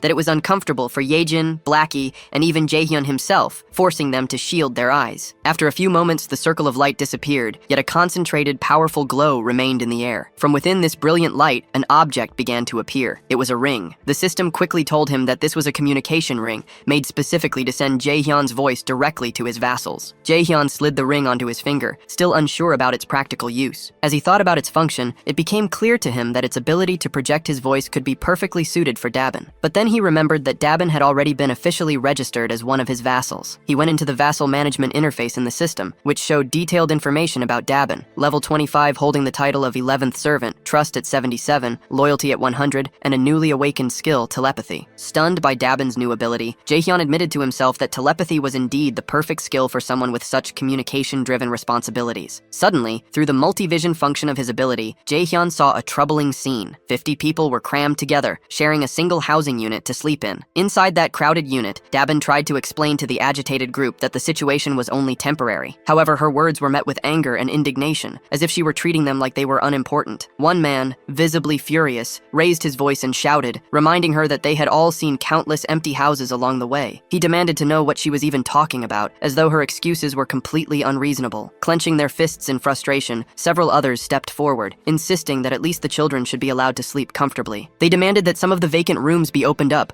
so everyone could rest properly after enduring so much. Overwhelmed by the escalating situation that was getting out of control, Dabin quickly apologized, struggling to stay calm as she explained that current policy did not allow for such allocations. The whole time, from a distance, Jaehyun watched everything unfold in silence through his supreme eyes. At that moment, the system showed a new message. A skill called Supreme Recluse's Door had been activated. With this, Jaehyun could now connect to and control all doors within the territory he had claimed as his own. Back inside the unit, just as Dabin was desperately trying to get the situation under control, a door suddenly swung open on its own. Annoyed and suspicious, one of the men immediately questioned the nerve of someone barging into someone else's home during an emergency. He reminded everyone that in times like these, people should be helping each other, not creating pointless conflicts and divisions. He demanded to know why so much unnecessary resistance was being put up against such a basic request. At that precise moment, Jaehyun stepped through the open door, catching Dabin completely by surprise. He turned to the man, his expression firm, and declared bluntly that if the man disagreed with the house rules, then he was more than welcome to leave his house immediately. The man, stunned by Jaehyun's words, demanded that he repeat what he just said, but Jaehyun, without the slightest hesitation,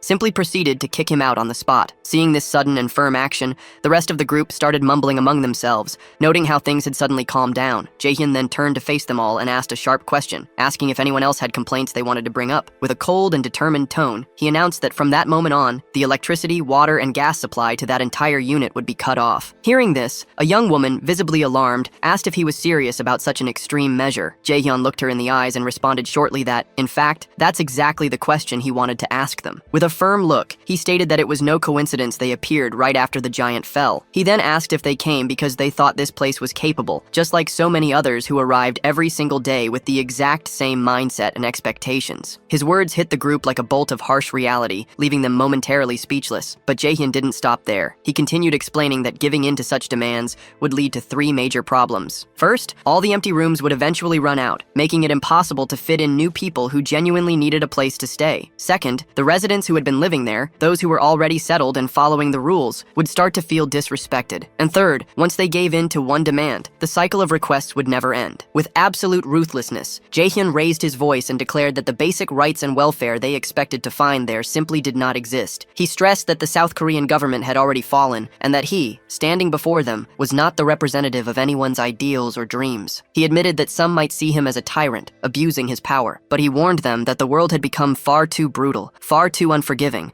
for naive ideals like rights and welfare to survive without being fought for and earned. He pointed out that if they wanted to have such privileges, they had to first prove they were worthy of them. He went on to explain that the other survivors, those who arrived before them, were enduring extremely harsh conditions, organizing rotating shifts just to get some rest. And despite all the discomfort and hardship, these people were still making sure to care for the children and the weakest among them, choosing to fight for survival as a community. Finally, Jaehyun gave a firm and non-negotiable order. They were to return immediately to the accommodations that had been set aside for them. He warned them that if they refused to follow, they would be setting themselves up to lose even more than what had already been taken from them. Hearing those words, the group immediately stepped back. Dabin, feeling a wave of relief, let out a soft sigh and thanked Jaehyun for helping her in that situation. However, he replied that there was no need for thanks. In fact, he insisted that he was the one who should be grateful to her. His unexpected response left Dabin momentarily taken aback, trying to understand what he really meant by that. It was then that Jaehyun pointed out that maybe she too might be able to do something similar to what he had just done. He asked if she knew about telepathy, and then told her to think of a person she wanted to talk to, imagining herself speaking to them mentally as if having a conversation inside her mind. Dabin closed her eyes, focusing all her concentration. A short while later, a faint aura started to surround her body. Happy with the result, Jaehyun emphasized that she would need to learn the exact conditions and limits of this ability, and that the best way to do so was through frequent practice. At that moment, someone with trembling hands gave a small wave, and called out for Jaehyun. Both he and Dabin turned to see a man who looked nervous, standing with his head lowered. Jaehyun asked if the man still had something he wanted to say. The man, clearly frustrated but determined,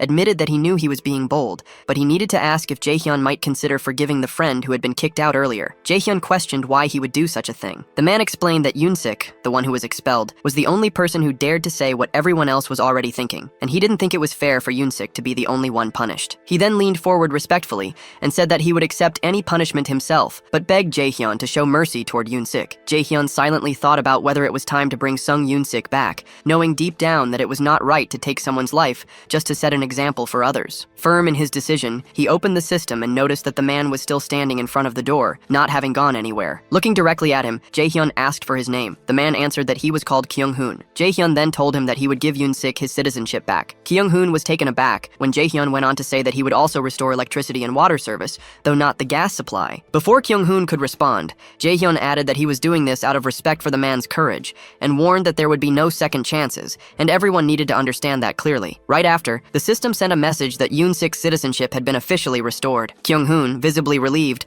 hurried back to his quarters. Soon afterward, another message appeared, telling Jaehyun that Kyung-hoon's trust in him had increased. For a moment, Jaehyun thought about restoring the gas supply as well, but he knew that if he did, the punishment for what had happened would lose its intended effect. His thoughts were interrupted when Dabin said he seemed to be a warm-hearted person. Jaehyun asked if she was really giving him a compliment, to which she confirmed with a smile. He thanked her, but she playfully teased that he seemed to be getting embarrassed. Changing the subject, Jaehyun asked her to inspect the facilities in 3 buildings, adding that he wanted to have one in each of the 25 buildings. The idea left Dabin utterly surprised. Without hesitation, she asked how many members he currently had. Jaehyun explained that if it became possible to expand to 100 people, he could assign 4 to manage each building. Dabin's eyes lit up with interest, and she declared that she would be willing to pay 100,000 won per day for each person, promising him that with that kind of scale, everything would run smoothly. As they spoke, someone came from behind. Jaehyun and Dabin turned and asked if the newcomer was new to the area. The man confirmed and asked if Jaehyun might need a medical team on site. He then introduced himself as Sung Min, an associate professor of nephrology at Busan Park Hospital. After hearing his introduction, Jaehyun commented that he had let the medical team go for the time being, as he believed high-ranking people needed proper treatment. He then turned to Dabin and asked what she thought about giving a room for the team and turning it into a hospital. She replied that it seemed like a good idea. Seizing the moment, Jaehyun noted that if they looked around carefully, they could probably find a good number of nurses. He also said that putting the medical team together and managing it would be her responsibility. Dabin, clearly excited, promised that he could count on her for that. Afterward, Jaehyun opened the door and went back to where Yejin was waiting. She asked if he had managed to solve the problem, and with a smile he confirmed that he had. Without wasting any time, he activated his eyes of the absolute ability. When Yejin saw the Dongjin group, she asked if they had already left. Jaehyun quickly realized they were on their way to Jigalki Station, and that there were no issues there. He then opened the system again to finish what he had been working on. As he had expected, the final location available for investing his skill points was the absolute warehouse. The system sent a message saying that the skill had reached level 2, increasing its capacity to 200 kilograms, and adding a new feature called state preservation. The description clarified that this function would keep the exact movement and condition of an item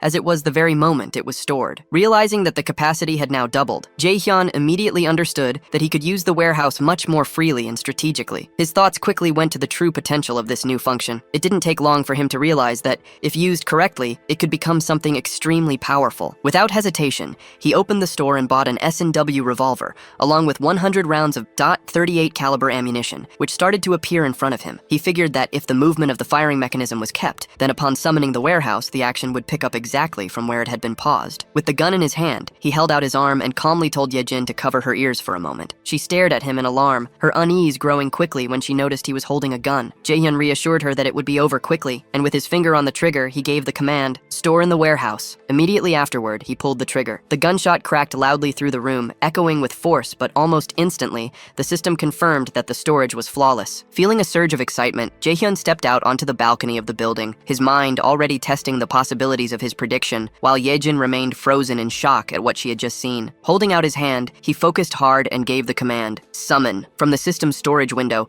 a stream of bullets started to pour out at remarkable speed. Jaehyun watched, impressed as his idea came to life exactly as planned. This, after all, was an absolutely perfect way to help Dongjin's group, who were in a fight at Jigalki Station. There, goblins were being hit one after another by the incoming bullets, falling to the ground quickly. Those that survived the initial attack turned and ran in terror, leaving Dongjin's group finally alone. Now, with new conviction and confidence, Dongjin declared that they had at last arrived at Jigalki Station. reaction. On the other side, Jaehyun tried to talk to the group, asking if they could hear his voice. Dongjin was caught off guard, genuinely surprised to hear him so clearly. Watching Dongjin's startled reaction, Jaehyun quickly figured out that everyone in the group must be hearing his voice without any trouble. With that in mind, he explained that communication would continue that way from now on, and he told them all to go to exit number 2. When they finally reached the exit, Dongjin looked around carefully, observing the surroundings, which were now completely ruined. From a distance, Jaehyun thought silently about the fact that from this moment on, they were stepping into truly unknown territory, where every path could hide a threat. Meanwhile, Yejin was still struggling to reconnect with the rats at the central hub, but despite her efforts, she hadn't succeeded. Without that crucial connection, the group moved forward blindly, completely unprepared for whatever might be waiting for them. In the middle of this uncertainty, Dongjin broke the silence, saying the question that was on everyone's mind: where should we go now? Jaehyun gave them directions with calm determination,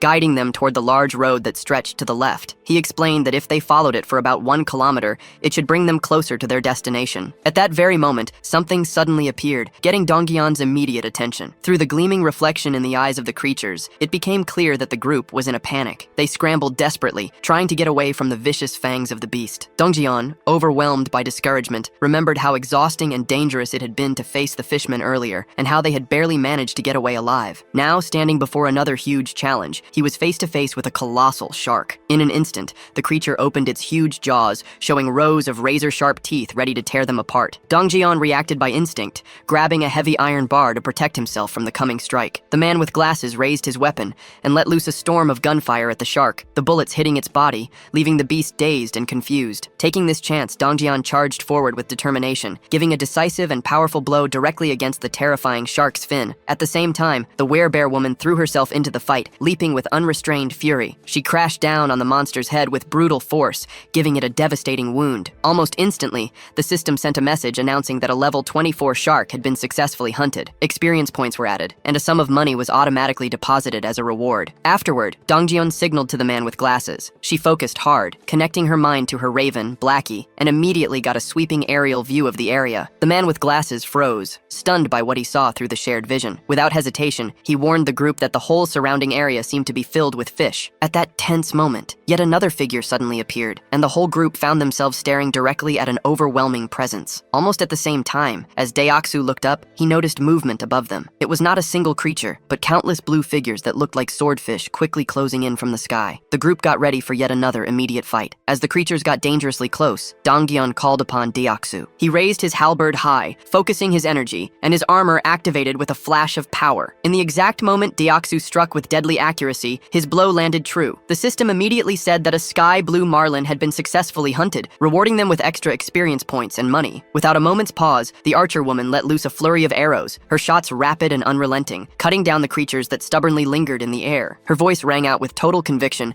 declaring that the group would not move an inch until every single one of these enemies was gone. But suddenly, something unexpected caught her attention. It was the healer. Despite shooting directly at one of the sky blue marlins, the massive creature kept coming steadily and without being shaken, heading straight for her. Her ammunition eventually ran out, and she realized with growing fear that the creature kept coming closer with every second. At that precise moment, the system sent a message announcing the summoning of storage. Immediately, bullets appeared and struck the creature with sharp precision. The system then reported that a level 17 sky blue marlin had been successfully hunted, giving experience points and depositing the amount of 231,733 won into the account. Upon reading the message, Jaehyun noticed with frustration that whenever he personally fired the weapon, the payment ended up being lower than expected. With determination, he called out to Yejin. He demanded that she stop trying to connect with the rats and instead focus her efforts on shooting in his place. Without hesitation, he placed the weapon firmly into her hands, though she instantly felt insecure and unsure, nervously asking where exactly she should aim. Getting to her feet, she hesitated, but Jaehyun calmly said that anywhere she pointed would be good enough. Gathering her courage, Yejin fired her very first shot, and immediately the system announced the deposit into storage. Taking the chance, Jaehyun focused hard and commanded that the bullets fired by her be sent into the ongoing battle. Right after his command,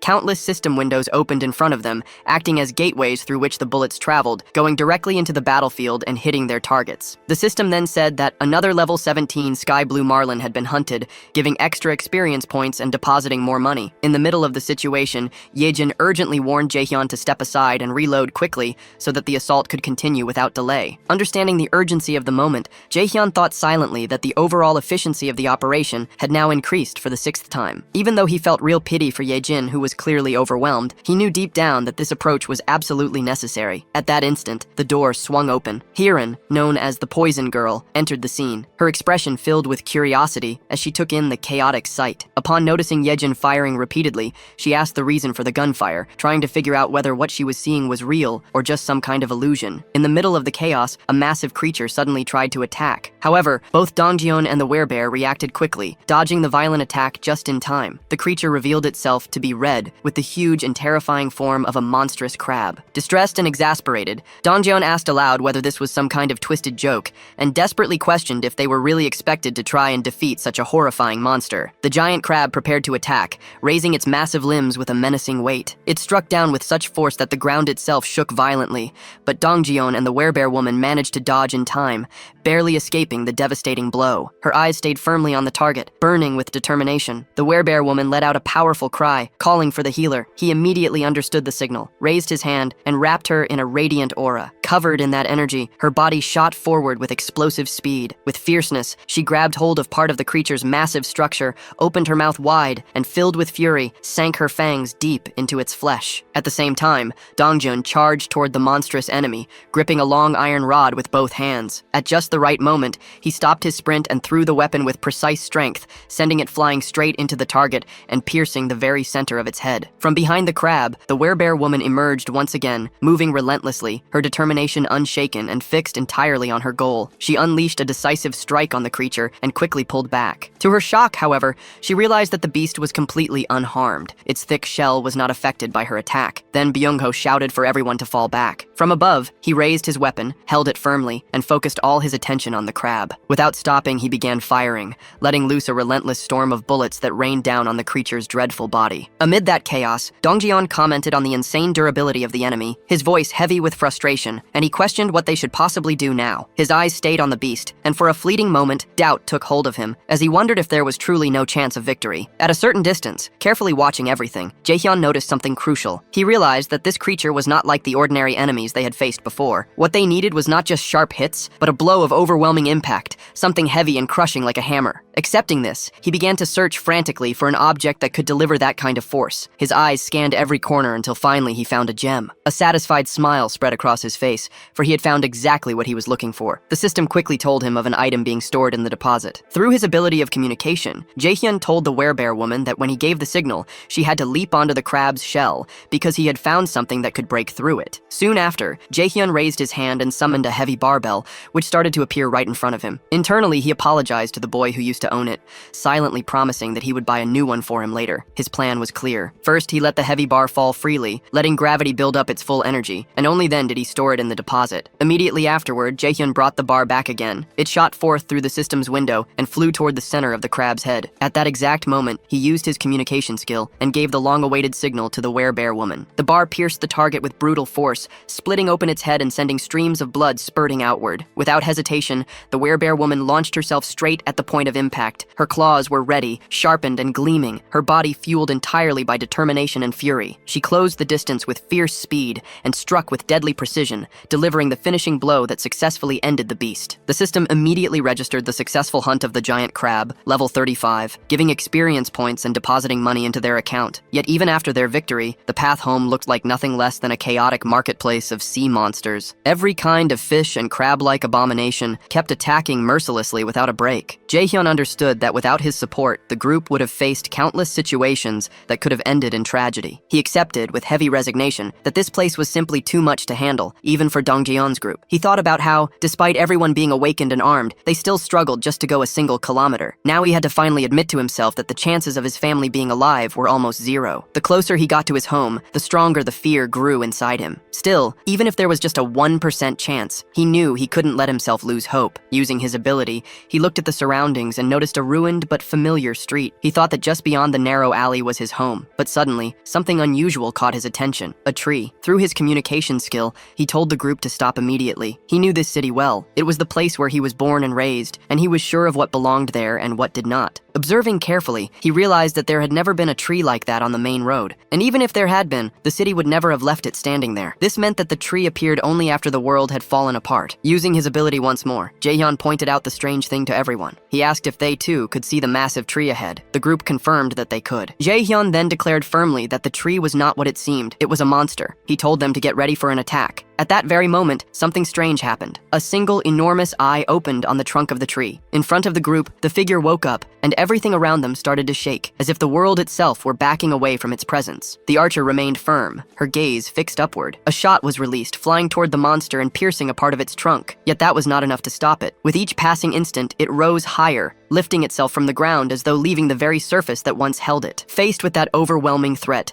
Dongjun, gathering all his focus, threw an iron bar against the tree, hitting the target with perfect precision. But even then, the colossal creature endured, resisting the blows and continuing to advance, getting ever closer. Its amazing resilience shocked Dongjun, who could hardly believe what he was seeing. Meanwhile, Byung-ho teleported behind the tree and quickly raised his weapon, letting loose a barrage of shots that hit the monster one after another. At that same moment, the werebear woman charged forward, throwing herself into the fight against the creature in the middle of its relentless attacks. Her sharp claws tore into the wood, ripping away splinters and peeling its bark with pure violence. The tree, however, responded by summoning from its depths a living mass of trunks and roots, twisting and writhing as they surged toward the werebear. The branches wrapped around her body, lifting her into the air and holding her still with a crushing force. Dongjeon and the others, horrified, cried out to her, but the tree held her fast, hanging her high above them all, like a living trophy captured within its domain. Without hesitation, it began to release branches sharpened like spears, twisting dangerously as they pushed toward the werebear. Overcome with despair, she let out a cry, her voice filled with anguish. At that instant, Byung-ho appeared in front of her, putting himself in her defense. The werebear woman begged him to step back, pleading for him not to put himself in danger, yet he stood his ground, unwavering, ready to face the piercing tip of the branch that came ever nearer. But to his surprise, the monster stopped. Its branches pulled back, going back into the surface. On the other side, Jae-hyun too was taken aback by the tree's sudden withdrawal. The unexpected pause forced him to think about what could have caused such a change. Through his communication ability, Jae-hyun ordered Dongyeon to have Yeonju retreat, while the others kept going toward the creature. Dongyeon hesitated, questioning if it should really be only Yeonju who went back, but Jae-hyun confirmed without faltering, so Dongjin gave the command. While the companions got ready to resume the attack, she obeyed and stepped back as told. From a distance, Jae-hyun watched carefully, analyzing the scene and wondering if the reason behind the creature's withdrawal was indeed what he suspected. Deoksu, on his side, prepared himself, double-checking that everything was under control. At that moment, the great tree started to move once more, and as everyone got ready for combat, confusion spread among them as they asked themselves what was really happening. Then the monster slowly returned to its original place,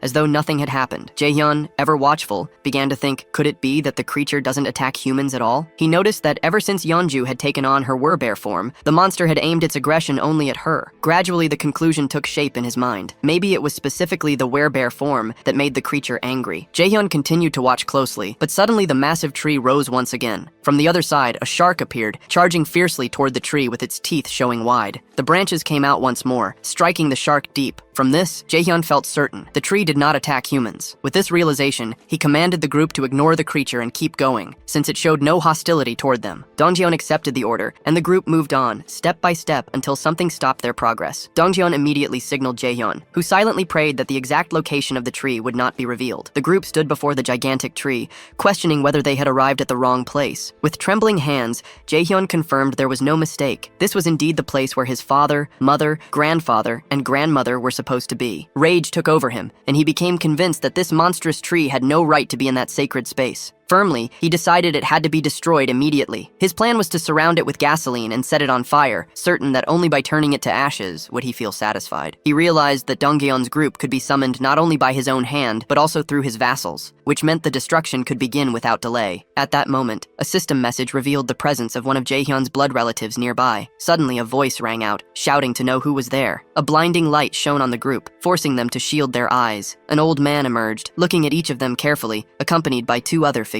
Tell me what you thought of this manhwa. What rating would you give this story? I found it very different from all the others I've read. Like the video to help me bring you more delicious content.